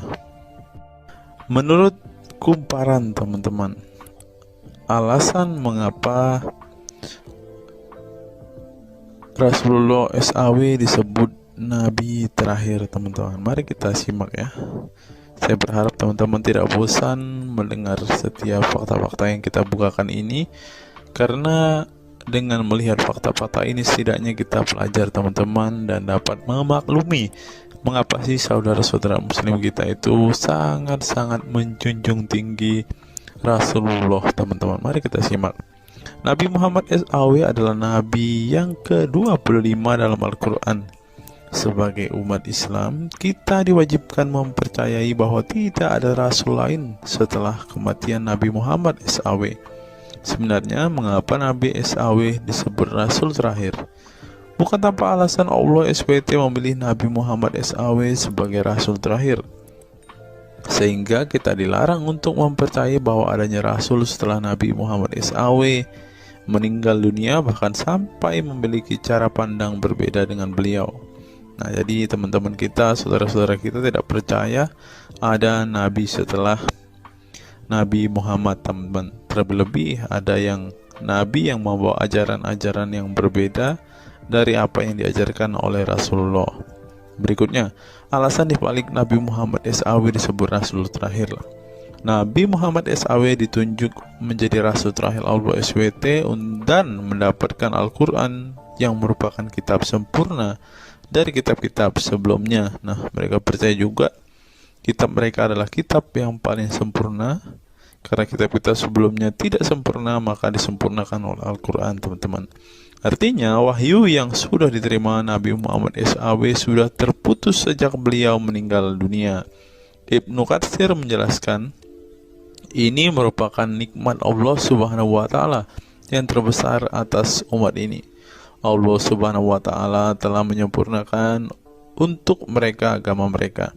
sehingga mereka tidak lagi membutuhkan agama selain agama mereka. Mereka tidak pula membutuhkan nabi selain nabi mereka. Oleh karena itu Allah Subhanahu wa taala menjadikannya sebagai penutup para nabi. Allah Subhanahu wa taala mengutus beliau kepada manusia dan kepada jin. Nah, jadi teman-teman, Rasulullah juga bukan hanya dikirim kepada umat muslim, kepada manusia-manusia yang percaya dan memutuskan untuk memeluk agama Islam saat ini, ternyata juga kepada para jin, teman-teman. Allah Subhanahu wa taala berfirman, artinya Muhammad itu sekali-kali bukanlah bapa dari seorang laki-laki di antara kamu, tetapi dia adalah Rasulullah dan penutup nabi-nabi, dan adalah Allah Maha mengetahui segala sesuatu. Dikutip dari buku situs-situs dalam Al-Quran oleh Syarifuddin Al-Fikri, para ahli bahasa memberikan makna terhadap kata ma dalam surat Al-Ahzab ayat 40 dengan al-istitsaku wal ma'u, yang artinya memastikan dan menolak sesuatu. Sehingga Al-Quran menyebutkan bahwa Nabi Muhammad SAW sebagai khatam an-nabiyin. Artinya pasti tidak ragu beliau seorang nabi terakhir dan menolak orang mengaku di kemudian hari. Adapun alasan dibalik Nabi Muhammad SAW sebagai Rasul terakhir dijelaskan oleh Syekh Al-Zairi dalam Al-Jawahir Al-Kalamiyah. Sebenarnya Nabi kita Muhammad dikatakan sebagai penutup para nabi itu hanya karena sesungguhnya hikmat terputusnya para nabi itu menyeru umat manusia agar beribadah kepada Allah, menunjukkan mereka ke jalan yang lurus dalam urusan kehidupan duniawi dan ukhrawi, memberitahu kepada mereka tentang hal-hal yang tidak dapat dicapai oleh penglihatan mereka, dan memberitahu keadaan yang pemikiran mereka belum sampai, dan menetapkan dalil yang meyakinkan serta menghilangkan syubhat-syubhat keserupaan-keserupaan yang tidak benar. Karena itu umat manusia tidak memerlukan lagi kepada nabi sesudah Nabi Muhammad, sebab syariatnya telah mencapai batas kesempurnaan. Dan dari alasan inilah tampak jelas tentang rahasia terusnya beliau untuk seluruh umat manusia, dan keberadaan beliau sebagai manusia yang paling utama dalam segi fisik serta halaknya. Demikianlah penjelasan singkat mengenai Nabi Muhammad SAW sebagai Rasul terakhir. Semoga dengan mengetahuinya dapat menambah meneladani beliau sebagai sosok yang sempurna. Yang perlu diingat, jangan menghujat ya teman-teman. Mengutip sindonews.com, inilah ke-10 keistimewaan Rasulullah. Yang pertama, air liur Rasulullah menjadi obat. Dari Sahl bin Sa'ad berkata, saat Rasulullah dan para sahabat akan berperang di Khaybar, Rasulullah bersabda bahwa ia akan memberikan bendera kepada seorang pria yang cinta dan dicintai oleh Allah dan Rasulnya, dan Allah akan memberikan kemenangan. Rasulullah mencari Sayyidina Ali, akan tetapi para sahabat mengatakan bahwa Ali sedang mengalami sakit mata. Rasulullah memerintah para sahabat untuk mendatangkan Ali kepada beliau. Kemudian Rasulullah meludahi kedua matanya dan mendoakannya. Seketika itu sakit matanya sembuh seakan-akan tidak ada bekas sakit sebelumnya. Kemudian sahabat Khalid bin Ali mengaku pernah digigit kalajengking di kakinya. Lalu Nabi meludahi kakinya dan mengusapnya. Seketika hilang sakit dan berhenti darahnya keluar. Khalid bin Ali mengatakan, aku digigit oleh kalajengking ketika aku di dekat Nabi Muhammad, lalu beliau meludahi kakiku dan mengusapnya. Yang kedua, rambut beliau membawa berkah. Sahabat Khalid bin Walid radhiyallahu anhu tak pernah kalah di medan perang. Di setiap perang, Khalid selalu meraih kemenangan dan membuat nyali musuh ketakutan. Ternyata penyebabnya tak lepas dari keberkahan rambut Nabi Muhammad yang selalu dia bawa ketika perang. Rambut beliau juga dijadikan sebagai obat bagi orang sakit. Yang ketiga, keringat Nabi Muhammad menjadi minyak wangi. Anas bin Malik menceritakan keberkahan keringat Nabi Muhammad sebagai minyak wangi. Beliau mengatakan, Nabi masuk ke rumah kami dan beliau qailullah, tidur siang di tempat kami. Ketika tidur itu, Nabi berkeringat, kemudian ibuku datang membawa botol dan keringat Nabi Muhammad ditampung ke dalam botol itu. Kemudian ketika Nabi bangun dari tidurnya, beliau bertanya kepada ibuku, "Wahai Ummu Sulaim, apa yang sedang engkau perbuat?" Ummu Sulaim mengatakan, "Ini keringatmu, wahai Rasulullah. Aku jadikan minyak wangi, dan ini adalah minyak wangi yang paling wangi." Yang keempat, tidak memiliki bayangan. Asyadid Muhammad bin Alawi Al-Maliki dalam kitabnya Mafahim Yazib Antus Hahaha menyebut di antara kekhususan Nabi Muhammad adalah tidak memiliki bayangan. Karena memang beliau adalah cahaya dan cahaya tidak pernah memiliki bayangan. Nabi tidak memiliki bayangan meskipun ada sinar matahari. Ini didukung oleh doa Nabi yang meminta kepada Allah untuk dijadikan sebagai cahaya. Hal ini disebutkan oleh Imam Muslim dalam hadis yang menjelaskan tentang bacaan Nabi dalam doa sujudnya. Ya Allah, jadikanlah di dalam hatiku cahaya, di pendengaranku cahaya, dalam penglihatanku cahaya, di sebelah kananku cahaya, di sebelah kiriku juga cahaya, di depanku cahaya, dan di belakangku cahaya, serta di atasku cahaya, juga di bawahku cahaya, dan jadikanlah untukku cahaya. Dalam riwayat lain juga disebutkan, jadikanlah aku cahaya. Yang kelima, tidak pernah menguap.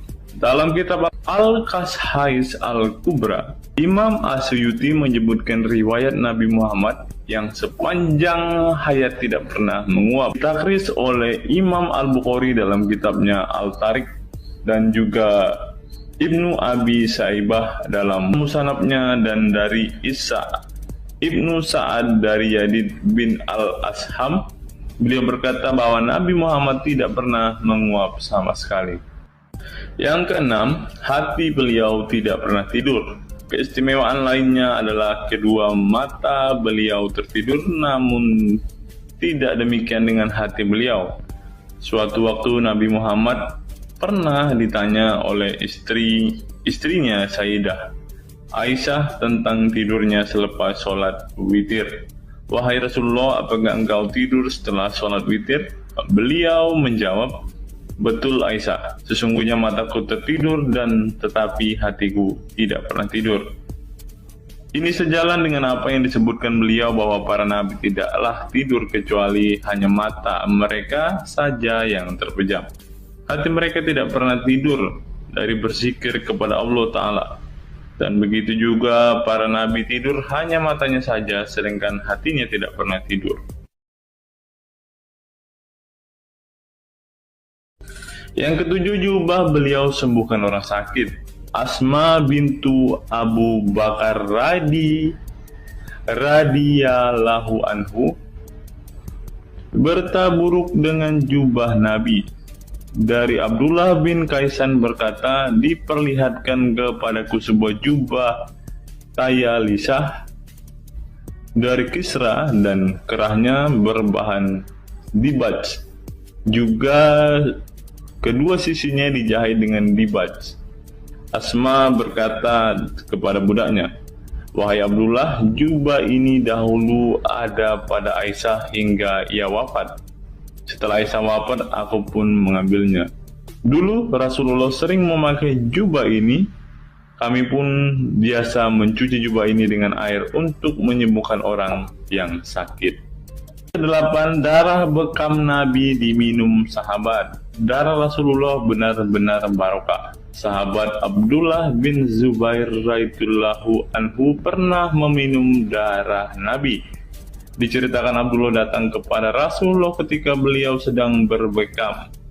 Setelah Rasulullah selesai, maka beliau memberikan darah berbekam itu sambil berkata, "Pergilah dan sembunyikan darah ini dari manusia." Maka aku pergi dan meminum darah itu. Selepas itu aku mendatangi Rasulullah kembali. Lalu Rasulullah bertanya, "Apa yang kamu lakukan?" Abdullah menjawab, "Aku sudah sembunyikan darah itu di tempat yang tidak boleh dilihat oleh manusia." Baginda Nabi berkata lagi, "Jangan-jangan kamu telah meminumnya?" Beliau menjawab, "Ya, aku telah meminumnya, wahai Rasulullah." Setelah meminum darah itu, Nabi Muhammad berkata kepada Abdullah, "Sungguh engkau telah menjaga dirimu dari api neraka." Yang ke-9, tidak pernah ihtilam atau dalam tanda kurung mimpi basah. Ihtilam adalah keluarnya air mani karena sebab mimpi atau fantasi. Di Indonesia sering disebut dengan mimpi basah. Dan itu tidak pernah terjadi pada Nabi Muhammad. Dalam kitab hadis Al-Mu'jam Al-Kabir, Imam At-Tabarani mengeluarkan sebuah riwayat dari Ibnu Abbas bahwasannya Nabi Muhammad tidak pernah ihtilam atau mimpi basah. Yang ke-10 yang terakhir, teman-teman, dapat melihat dan mendengarkan ringkihan langit. Dari sahabat Abu Dzar, Nabi Muhammad bersabda, "Sesungguhnya aku melihat apa yang kalian tidak lihat, dan aku mendengar apa yang kalian tidak dengar, ringkihan langit. Dan memang pantas langit bersuara ringkih, karena di setiap jarak 4 jari di langit ada malaikat yang menaruh keningnya dan sujud kepada Allah. Demi Allah, seandainya kalian mengetahui apa yang aku ketahui, kalian akan sedikit tertawa dan banyak menangis." Keistimewaan lain dari Nabi Muhammad disebutkan ketika beliau buang air tidak ada bekasnya sama sekali. Dalam kata lain, semua kotoran beliau ditelan bumi, tak sedikit pun yang tertinggal. Beliau juga mampu melihat ke belakang dengan jelas sebagaimana beliau melihat ke depan. Itulah ke-10 keistimewaan Nabi Muhammad yang juga menjadi bukti kenabian beliau. Rasulullah adalah manusia sebagaimana umatnya, akan tetapi Allah menjadikan beliau sebagai manusia yang tidak seperti manusia pada umumnya.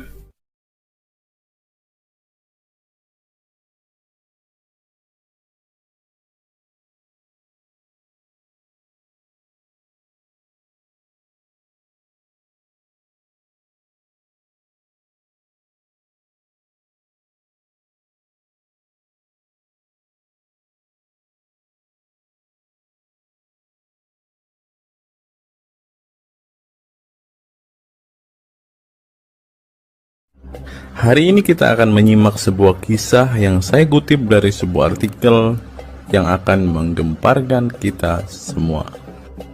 Karena kisah ini berisi sebuah cerita tentang para sahabat Nabi Muhammad yang katanya masuk surga. Bagaimana mungkin para sahabat ini bisa masuk surga? Sedangkan junjungan mereka sendiri pun tidak mempunyai kepastian surga. Seperti yang diungkap Bapak Quraisy Shihab berikut ini. Tidak benar, saya ulangi, tidak benar bahwa Nabi Muhammad sudah dapat jaminan surga. Mendengar apa yang dikatakan Bapak Quraisy Shihab tadi, jelaslah bahwa Rasulullah pun tidak pasti masuk surga. Bagaimana mungkin para sahabat masuk surga jika sang junjungan sendiri tidak punya kepastian surga? Memang sedikit aneh sih teman-teman. Nabi tidak pasti masuk surga, tapi para sahabat masuk surga. Mungkinkah para sahabat lebih baik dari sang Nabi? Untuk itu, mari kita simak kisah para sahabat Nabi berikut ini dan temukan alasan mengapa mereka bisa masuk surga. Kisah sahabat Nabi Muhammad SAW yang dijamin masuk surga oleh Allah SWT.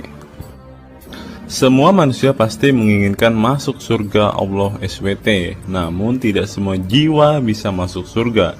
Ada banyak tantangan dan perjalanan yang sangat panjang yang harus dihadapi umat Islam hingga mendapat kesempatan ala SWT untuk masuk surga. Itu juga belum tentu langsung masuk surga. Mungkin harus ke neraka untuk menghapus dosa-dosa terlebih dahulu. Meski demikian, kita bisa belajar dari kisah sahabat Nabi Muhammad SAW yang dijamin masuk surga Allah. Mereka tidak begitu saja mendapat tempat yang keindahannya kekal abadi. Berbagai ujian keimanan dan fisik dalam mengarungi kehidupan mereka di jalan Allah SWT. Siapa sajakah sahabat Nabi SAW yang dijamin masuk surga? Simak selengkapnya dalam ulasan berikut ini. Kisah sahabat Nabi Muhammad SAW yang dijamin masuk surga. Dalam sebuah hadis terdapat 10 sahabat Nabi SAW yang masuk surga. Hadis tersebut berasal dari Abdurrahman bin Auf radhiyallahu anhu. Ia berkata, Rasulullah Shallallahu alaihi wasallam bersabda. Adapun kisah 10 sahabat Nabi yang dijamin masuk surga yang dikutip dari buku biografi 10 sahabat Nabi yang dijamin masuk surga karya Sujai Fadil 2020. Yang pertama, Abu Bakar As-Siddiq. Abu Bakar As-Siddiq dikenal sebagai manusia terbaik setelah Nabi Muhammad SAW. Beliaulah orang pertama yang beriman kepada Nabi SAW, menemaninya dan membenarkan perkataannya. Ketika Nabi Muhammad SAW meninggal dunia, beliaulah yang dipilih menjadi imam dan melanjutkan kepemimpinan sebagai khalifah. Yang kedua, Umar bin Khattab. Sahabat Nabi Muhammad SAW selanjutnya yang dijamin masuk surga adalah Umar bin Khattab. Dedikasi beliau kepada agama Islam sangatlah besar.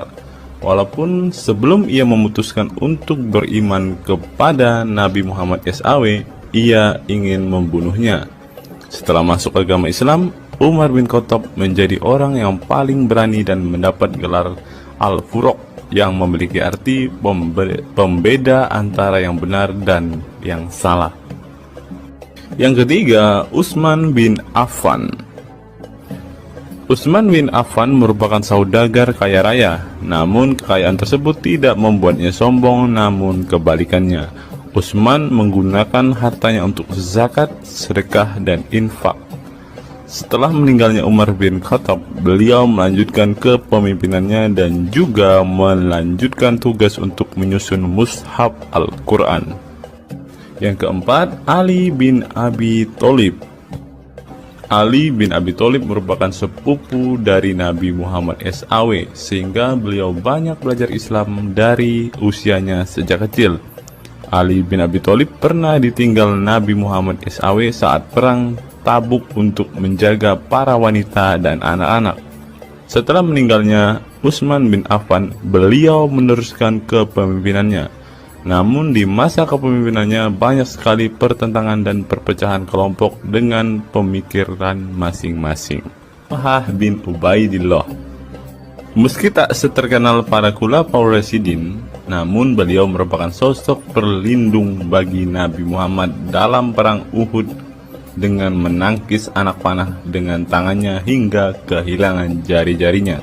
Selain itu, Talib bin Ubaidillah disanjung karena kebaikan hati dan sedekah beliau. Yang keenam, Zubair bin Awam. Zubair bin Awam merupakan orang pertama yang berani mencabut pedangnya di jalan Allah SWT saat ia menduga ada orang musyrik yang sewenang-wenang kepada Nabi Muhammad SWT. Perjuangannya untuk masuk ke Islam tidaklah mudah. Beliau sempat disiksa oleh pamannya sendiri agar tidak mengikut Nabi Muhammad SAW. Yang ketujuh, Abdurrahman bin Auf. Abdurrahman bin Auf merupakan seorang saudagar yang kaya raya. Walaupun seorang yang berlimpah harta, beliau banyak menggunakan hartanya untuk kaum muslimin. Ketika mendengar bahwa dirinya akan masuk surga, Abdurrahman bin Auf khawatir apakah layak masuk surga dan merasa dirinya bukanlah siapa-siapa. Yang kedelapan, Sa'ad bin Abi Waqqas. Sa'ad bin Abi Waqqas merupakan paman Nabi Muhammad SAW dari ibunya. Ketika mendengar Islam di Mekah, Sa'ad langsung menghampiri Nabi Muhammad SAW untuk beriman kepada Allah SWT dan Rasulnya. Sa'ad bin Abi Waqqas merupakan orang pertama yang meletakkan anak panah di jalan Allah SWT. Beliau juga dipilih menjadi komandan perang Qadisiyah dan diangkat menjadi gubernur Kufah di masa kepemimpinan Utsman bin Affan.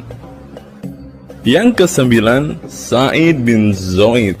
Apabila seseorang yang mampu membuat Umar bin Khattab yang keras bisa masuk ke dalam Islam, beliau adalah Sa'id bin Zaid dan istrinya Fatimah bin Khattab. Beliau mengadakan pertemuan di Darul Arqam dan sebelumnya menyampaikan dakwah di dalamnya. Sa'id bin Zaid tidak pernah absen dari peristiwa penting dan peperangan bersama Nabi Muhammad SAW kecuali di perang Badar. Yang ke-10, Abu Ubaidah bin Zarah. Abu Ubaidah bin Zarah merupakan seorang sahabat Nabi Muhammad yang lemah lembut namun cekatan. Beliau termasuk salah satu generasi pertama yang masuk Islam. Ketika perang Uhud, 2 gigi depannya copot, malah tampilan dirinya makin bagus. Giginya ompong dikarenakan ia mencabut 2 rantai yang masuk melalui lubang kancing topi besi di wajah Nabi Muhammad SAW karena terkena tebasan. Dari 10 kisah tadi, semua sahabat Nabi itu terkenal dengan perbuatan baiknya. Apakah standar umat muslim masuk surga adalah dengan berbuat baik? Perbuatan baik tentu tidak dapat menyelamatkan. Seorang ustadz pernah berkata seperti ini. Mengantarkan kita masuk ke surga, itu bukan amal perbuatan kita. Kita semua masuk ke dalam surga Allah kelak itu lantaran mendapat anugerah dari Allah dan mendapat rahmat dari Allah. Jadi bukan karena amal ibadah kita. Apa tanggapan teman-teman setelah menyimak kisah ini?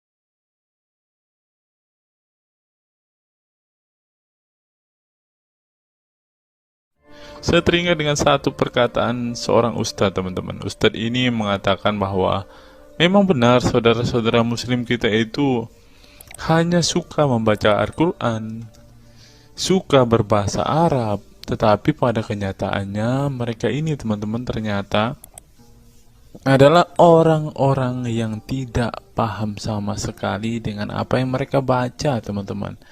Dan akhirnya Ustadz ini mengatakan bahwa saudara-saudara muslim kita ini seperti keledai, teman-teman. Mari kita dengarkan apa yang disampaikan Ustadz ini.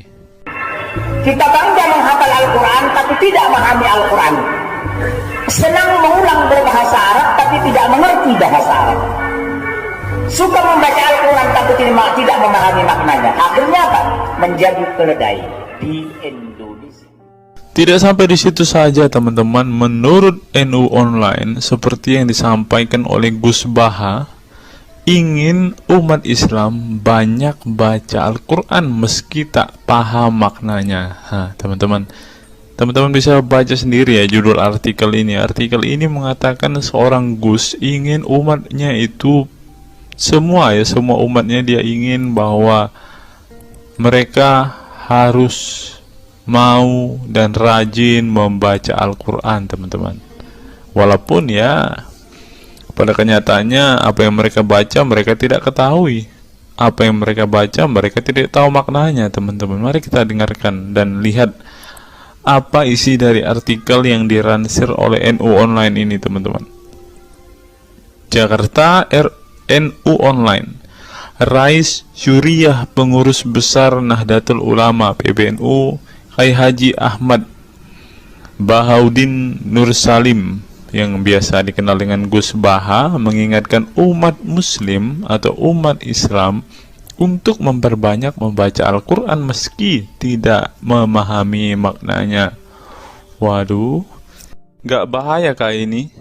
Ustadznya mengatakan harus baca saja Al-Quran walaupun tidak paham. Wah, bisa-bisa umat Islam jadi keledai se-Indonesia nih, seperti yang dikatakan Ustadz yang barusan tadi.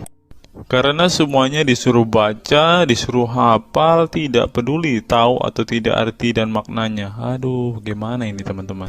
Sebagai kitab suci, Al-Quran harus lebih dekat dengan umat Islam. Cara mendekatinya bisa dengan mempelajari dan memahami kandungan Al-Quran atau membacanya. Membaca Al-Quran lebih bernilai ibadah, terutama di bulan suci Ramadan. Saya paling sangat ingin di Ramadan ini banyak membaca Al-Quran, baik membaca secara qiraatan saja atau lebih jelasnya.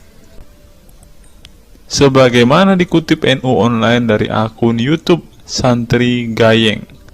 Menurut Gus Baha, membaca Al-Quran tidak harus menunggu paham arti dan tafsirnya. Sebab membaca Al-Quran dari huruf ke huruf sudah bernilai ibadah. Meskipun seorang yang membacanya itu tidak paham arti dan maknanya. Terlebih ketika membaca dan kemudian menjadikan isi Al-Quran sebagai bimbingan hidup. Gus Baha mencoba melogikakan orang yang membaca Al-Quran tetapi tidak memahami maknanya.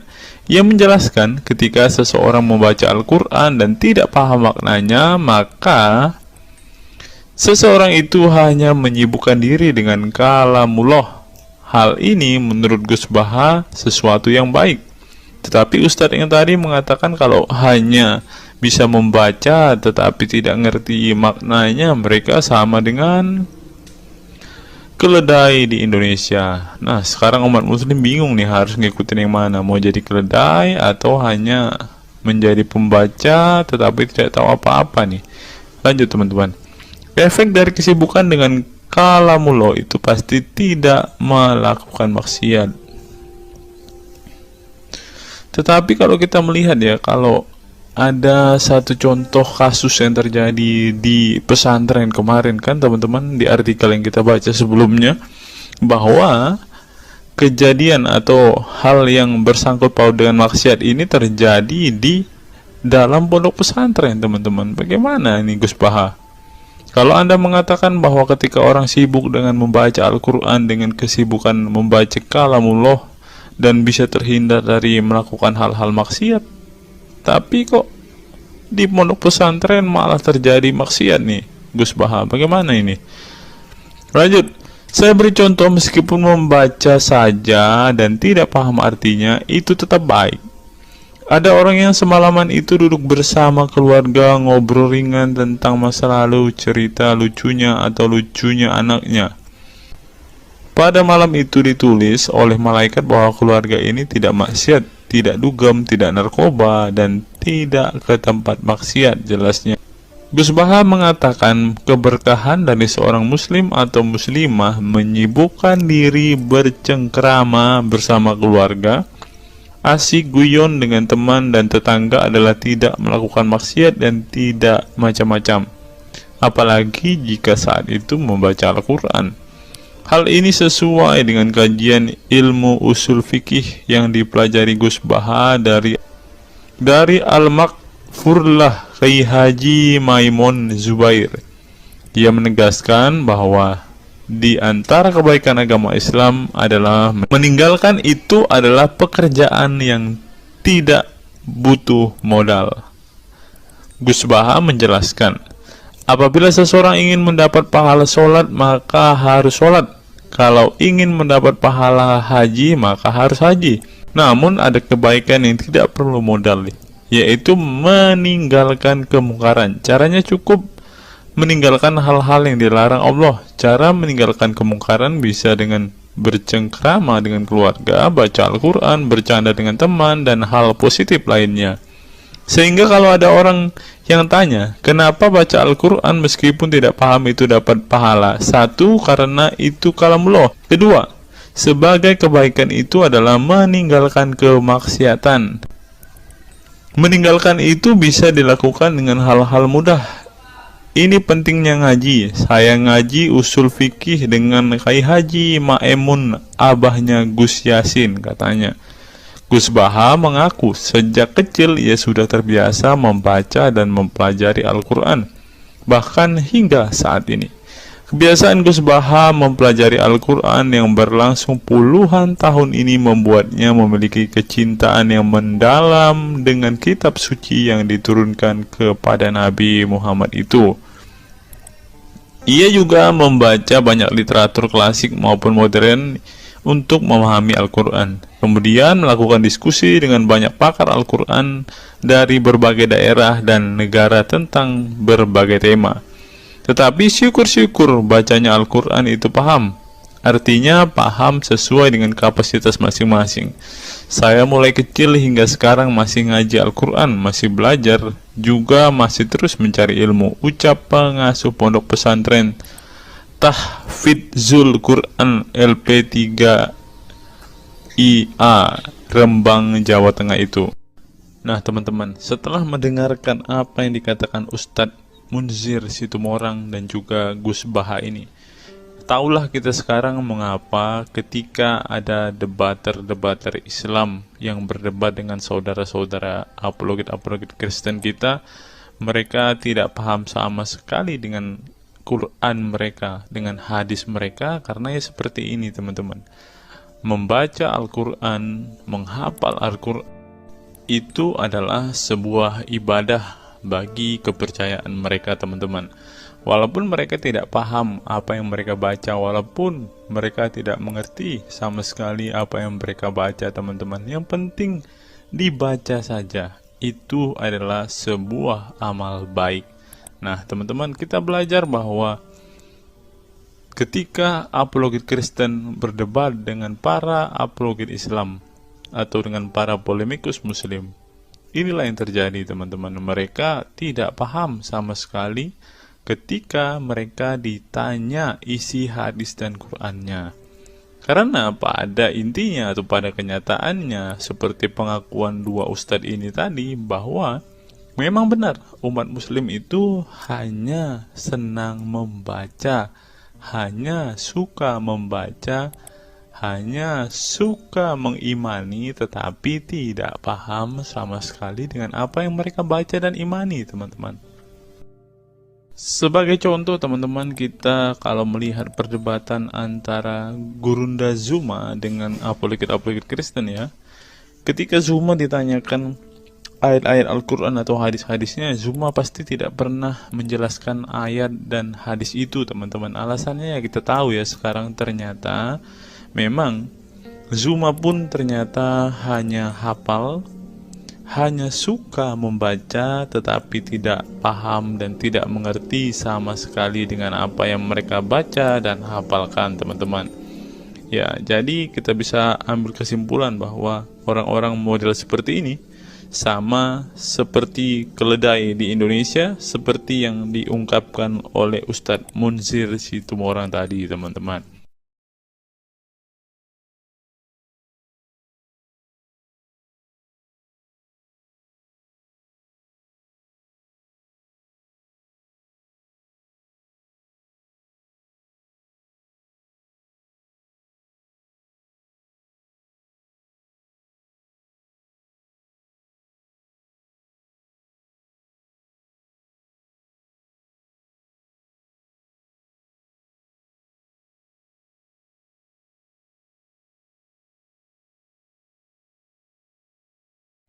Fenomena pemurtadan dan kelompok Islam radikal. Sejumlah sarjana Islam mengemukakan hukuman seorang murtad adalah hak prerogatif Tuhan, bukan wewenang manusia. Masalah pemurtadan selalu menjadi isu penting dalam sejarah wacana keislaman. Dalam Islam, tindakan atau sikap seseorang muslim meninggalkan agama Islam, baik dengan perkataan maupun dengan perbuatan, disebut dengan ridah atau irtidad dalam bahasa Arab. Dan orang muslim yang melakukan tindakan ini disebut murtad. Nah, seperti yang dikatakan oleh Yakut tadi teman-teman, dengan mengatakan toa itu seperti gonggongan anjing, dia sudah murtad teman-teman. Itulah sebabnya saudara-saudara muslim menganjurkan dia untuk istighfar dan mengucapkan 2 kalimat syahadat kembali. Lanjut. Seorang dikatakan murtad belum tentu mereka pindah atau konversi ke agama baru. Bisa juga mereka kemudian memilih untuk tidak beragama, menjadi sekuler, ateis, agnostik, dan lain sebagainya. Masalah pemurtadan ini bukan hanya diskursus dan fenomena eksklusif dalam Islam saja, tetapi juga dalam agama-agama lain. Ya, ada banyak pendapat di kalangan sarjana muslim tentang status ridah dan bagaimana seharusnya memperlakukan seorang murtad. Ada yang berpendapat ridah adalah masalah kepolitikan, bukan masalah teologi keagamaan, sehingga orang yang keluar dari Islam murtad tidak perlu dikenai hukuman apapun, termasuk hukuman pembunuhan. Karena itu akan bertentangan dengan doktrin Islam dan Al-Quran yang menggaransi kebebasan bagi seseorang untuk beriman dan beragama atau tidak beriman dan tidak beragama. Bagi mereka, sejarah hukuman pembunuhan bagi orang-orang yang keluar dari Islam lebih mengacu pada fenomena dan alasan sosial politik belaka. Dengan kata lain, kata murtad bagi mereka mengacu pada pengertian pembangkangan politik ketimbang pemberontakan teologis. Tak ada konsensus mengenainya. Tetapi ada pula yang berargumen bahwa masalah pemurtadan adalah masalah teologi keagamaan, sehingga orang yang mendeklarasikan diri keluar dari Islam harus dihukum bunuh seperti yang dipraktikkan oleh generasi Islam pasca wafatnya Nabi Muhammad. Menariknya, sejumlah sarjana Islam terkemuka, baik klasik maupun kontemporer, baik Sunni maupun Syiah, sebut saja seperti Muhammad bin Ahmad al-Saraki, Abu al-Walid al-Baji, Ibrahim al-Naqi, Ibnu al-Human, Buharuddin al-Mahinani, hingga Ali Goma, Husin Ali Mutazir, Zafir Ahmad Gamidi, dan Torik Ramadan menyatakan tidak ada konsensus dari para ulama tentang hukuman bunuh bagi seorang murtad. Mereka juga menegaskan bahwa hukuman seorang murtad adalah hak prerogatif Tuhan, bukan wewenang manusia. Nah, sekarang kalau kita melihat, ada seorang ustadz mengatakan, siapa namanya itu, Abdul Somad, bilang bagi yang murtad darahnya halal. Nah, gimana ya dengan Abdul Somad ini teman-teman? Dia sudah tidak menghidupi apa yang diajarkan oleh pendahulu-pendahulunya teman-teman. Lanjut, masalah sejarah dan fenomena pemurtadan dalam Islam ini dengan baik dikupas oleh Abdullah Said dalam Freedom of Religion, Apostasy and Islam, atau Taha Jabir Al-Wani dalam Apostasy in Islam, A Historical and Scriptural Analysis. Tulisanku ini tak bermaksud membahas secara lebih dalam dan detail tentang pemurtadan ini, tetapi ingin menyajikan sejumlah fenomena pemurtadan di kalangan masyarakat Islam kontemporer, di mana banyak orang-orang yang memilih keluar dari Islam bukan lantaran menghadapi peliknya masalah teologi keislaman misalnya, melainkan dikarenakan telah muak menyaksikan perilaku Islam itu sendiri, khususnya kalangan muslim ekstremis. Nah, ini juga yang buat saudara-saudara kita muslim murtad teman-teman. Nggak tahu ya Abdul Somad termasuk orang yang Islam atau muslim yang ekstremis atau enggak ya, karena dia bilang siapa yang murtad darahnya halal. Bisa jadi Somad salah satu Islam ekstremis. Berikutnya, faktor trauma. Bagi kelompok Islam militan konservatif, pemurtadan adalah tindakan haram dan kaum murtad harus dibunuh. Tetapi mereka tidak menyadari bahwa banyak kaum Islam yang memilih menjadi murtad justru karena mereka trauma dengan perilaku brutal kelompok radikal Islam itu sendiri. Lihat misalnya penuturan sejumlah mantan muslim dalam buku Living Islam, Apostate Speak Out, yang diedit oleh Ibnu Warak, nama samaran, seorang pensiunan Islam kelahiran Rajkot, India.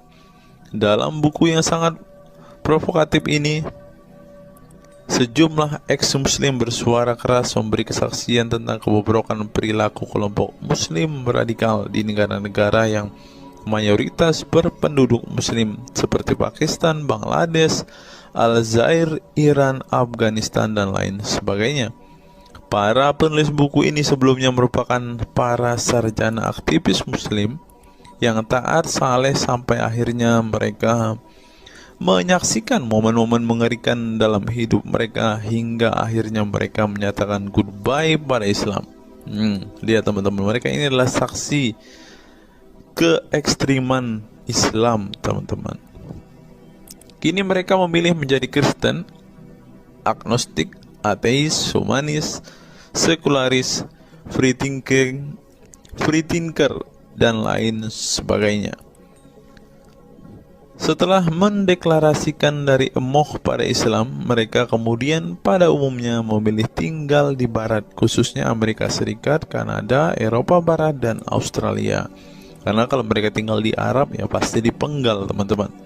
Sebagai suaka baru, mereka dengan pertimbangan satu, masalah ketidakamanan jika mereka tinggal di negara asal mereka, sebab seorang yang pindah agama dihukumi murtad dan mereka itu bisa dibunuh. Nah, benar apa yang saya katakan tadi kan, teman-teman. Yang kedua, lantaran di Barat ada jaminan soal kebebasan beragama. Nah, kalau di negara asal mereka hanya satu agama, teman-teman. Kalau mau meluk agama lainnya, siap-siap dipenggal karena darahnya halal. Inilah ajaran Islam yang asli. Berikutnya, buku yang ditulis oleh kaum murtad ini penting untuk disimak sebagai kritik tajam atas tindakan radikalisme agama yang dilakukan oleh, meminjam istilah Muhammad Said Asmani, kelompok ekstrim yang sering menebarkan kekerasan dan kebencian dalam menyampaikan pesan-pesan keagamaan tanpa disadari bahwa perilaku sadis dan barbar mereka telah menyebabkan sebagian umat Islam frustasi dan kehilangan kepercayaan terhadap agama mereka, kemudian memilih hengkang dari Islam. Ini menunjukkan bahwa masalah pemurtadan atau proses konversi tidak semata-mata masalah teologi keagamaan, tetapi juga sosial, politik, dan ekonomi. Itulah yang dialami Ibnu Warak, Ali Sina, Anwar Saik, Faisal Muhammad, Serek Malik, Samia Libini, Abul Qasem, dan masih banyak lagi. Semula mereka adalah para pemeluk Islam saleh yang kemudian memilih keluar dari agama ini setelah mereka mengalami dan menyaksikan peristiwa tragis dalam sejarah hidup mereka. Simak misalnya penuturan Ali Sina dalam Why I Live Islam, My Passage from Faith to Enlightenment. Ali Sina yang masih keturunan Ayatollah Iran ini menuturkan pengalaman getir hidupnya menyaksikan serangkaian horor di negaranya Iran. Dia mengatakan sejak Ayatollah Khomeini berhasil menggulingkan diktator Shah Reza Pahlavi pada tahun 1979, segera ia mengganti ideologi sekuler negara dengan ideologi Islami yang tunduk sepenuhnya pada otoritas Khomeini. Masih menurut Ali Sina, alih-alih ingin menegakkan kedaulat Tuhan, dalam praktiknya yang terjadi justru penegak kedaulatan Khomeini, di mana melalui agen rahasianya yang bernama Saza Mene Atelaat, Fa Amniate Keskharar, yang disingkat Shefaq. Dia dan para pendukungnya menghancurkan siapapun yang tidak mau tunduk pada otoritas politik keagamaannya, termasuk bekas sekutunya. Maka pada saat Imam Khomeini berkuasa, kata Sina, nyawa pun menjadi sangat murah. Ribuan orang Irak dibunuh sebagai efek perang. Teluk antara Iran-Irak, ribuan pengikut Bahai Faith disiksa dengan tuduhan murtad, dan ribuan penduduk Iran yang menolak otoritas politik dan agama sang imam dipenjara. Nasib kaum perempuan lebih tragis lagi.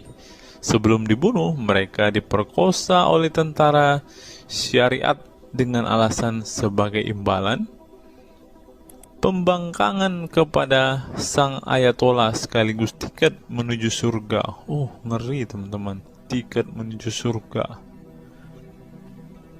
Peristiwa tragis semasa rezim Khomeini ini membuat Ali Sina trauma dan kehilangan kepercayaan terhadap Islam sehingga ia memilih murtad.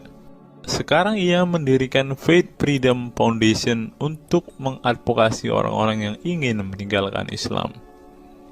Selain Ali Sina, pengalaman getir juga dialami oleh Abul Qasim Bangladesh, Sherak Malik Pakistan, Anwar Shaikh Pakistan Bertain, Nadia dari Maroko, Samia Libina dari Tunisia, Azad dari India, dan masih banyak lagi. Setelah mengalami dan menyaksikan sejumlah peristiwa tragis kekerasan agama yang dilakukan kaum muslim radikal di negara mereka, mereka kemudian hijrah ke iman yang baru. Memang tidak bisa dipungkiri di negara-negara berbasis Islam itu telah terjadi sejumlah peristiwa sadis yang dilakukan sekelompok rezim muslim militan dan kaum radikal agama demi ambisi politik kekuasaan mereka. Atas nama agama dan penegakan syariat Islam, mereka melakukan serangkaian teror dan kekerasan terhadap kelompok minoritas dan lawan-lawan politik agamanya.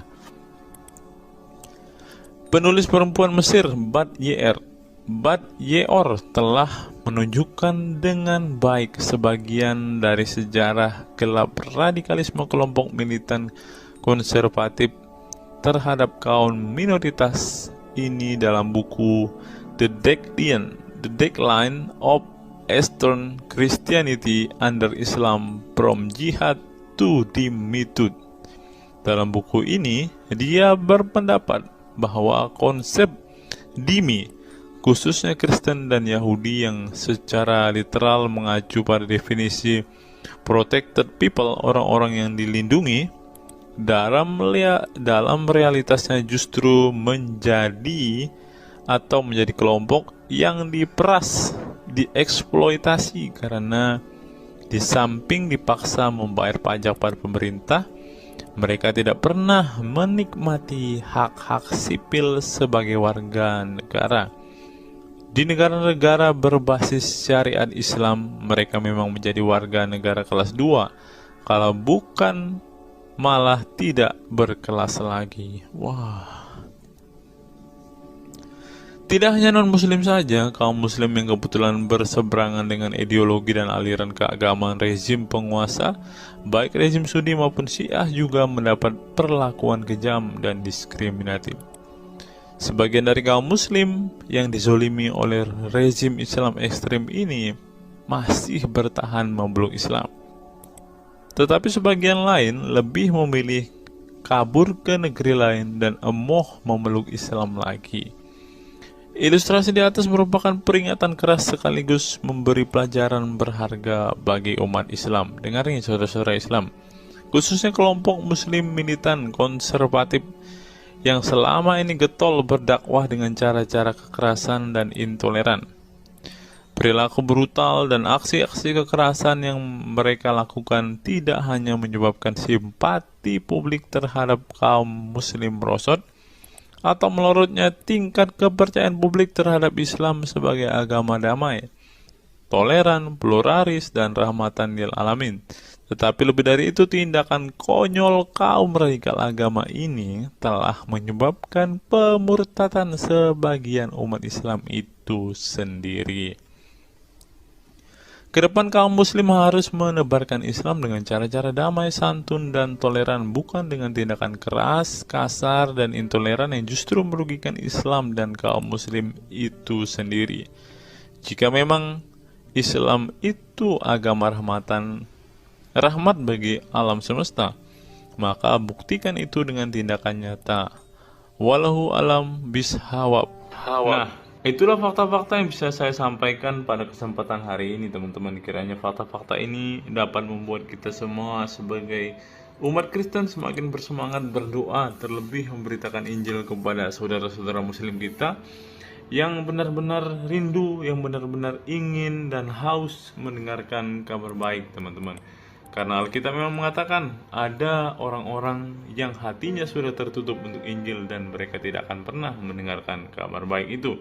Bagi saudara-saudara muslimku, segeralah murtad, karena sesuai dengan apa yang kita bacakan hari ini, banyak sekali fakta-fakta yang di luar nalar yang bisa menjadi alasan kalian untuk meninggalkan agama Islam.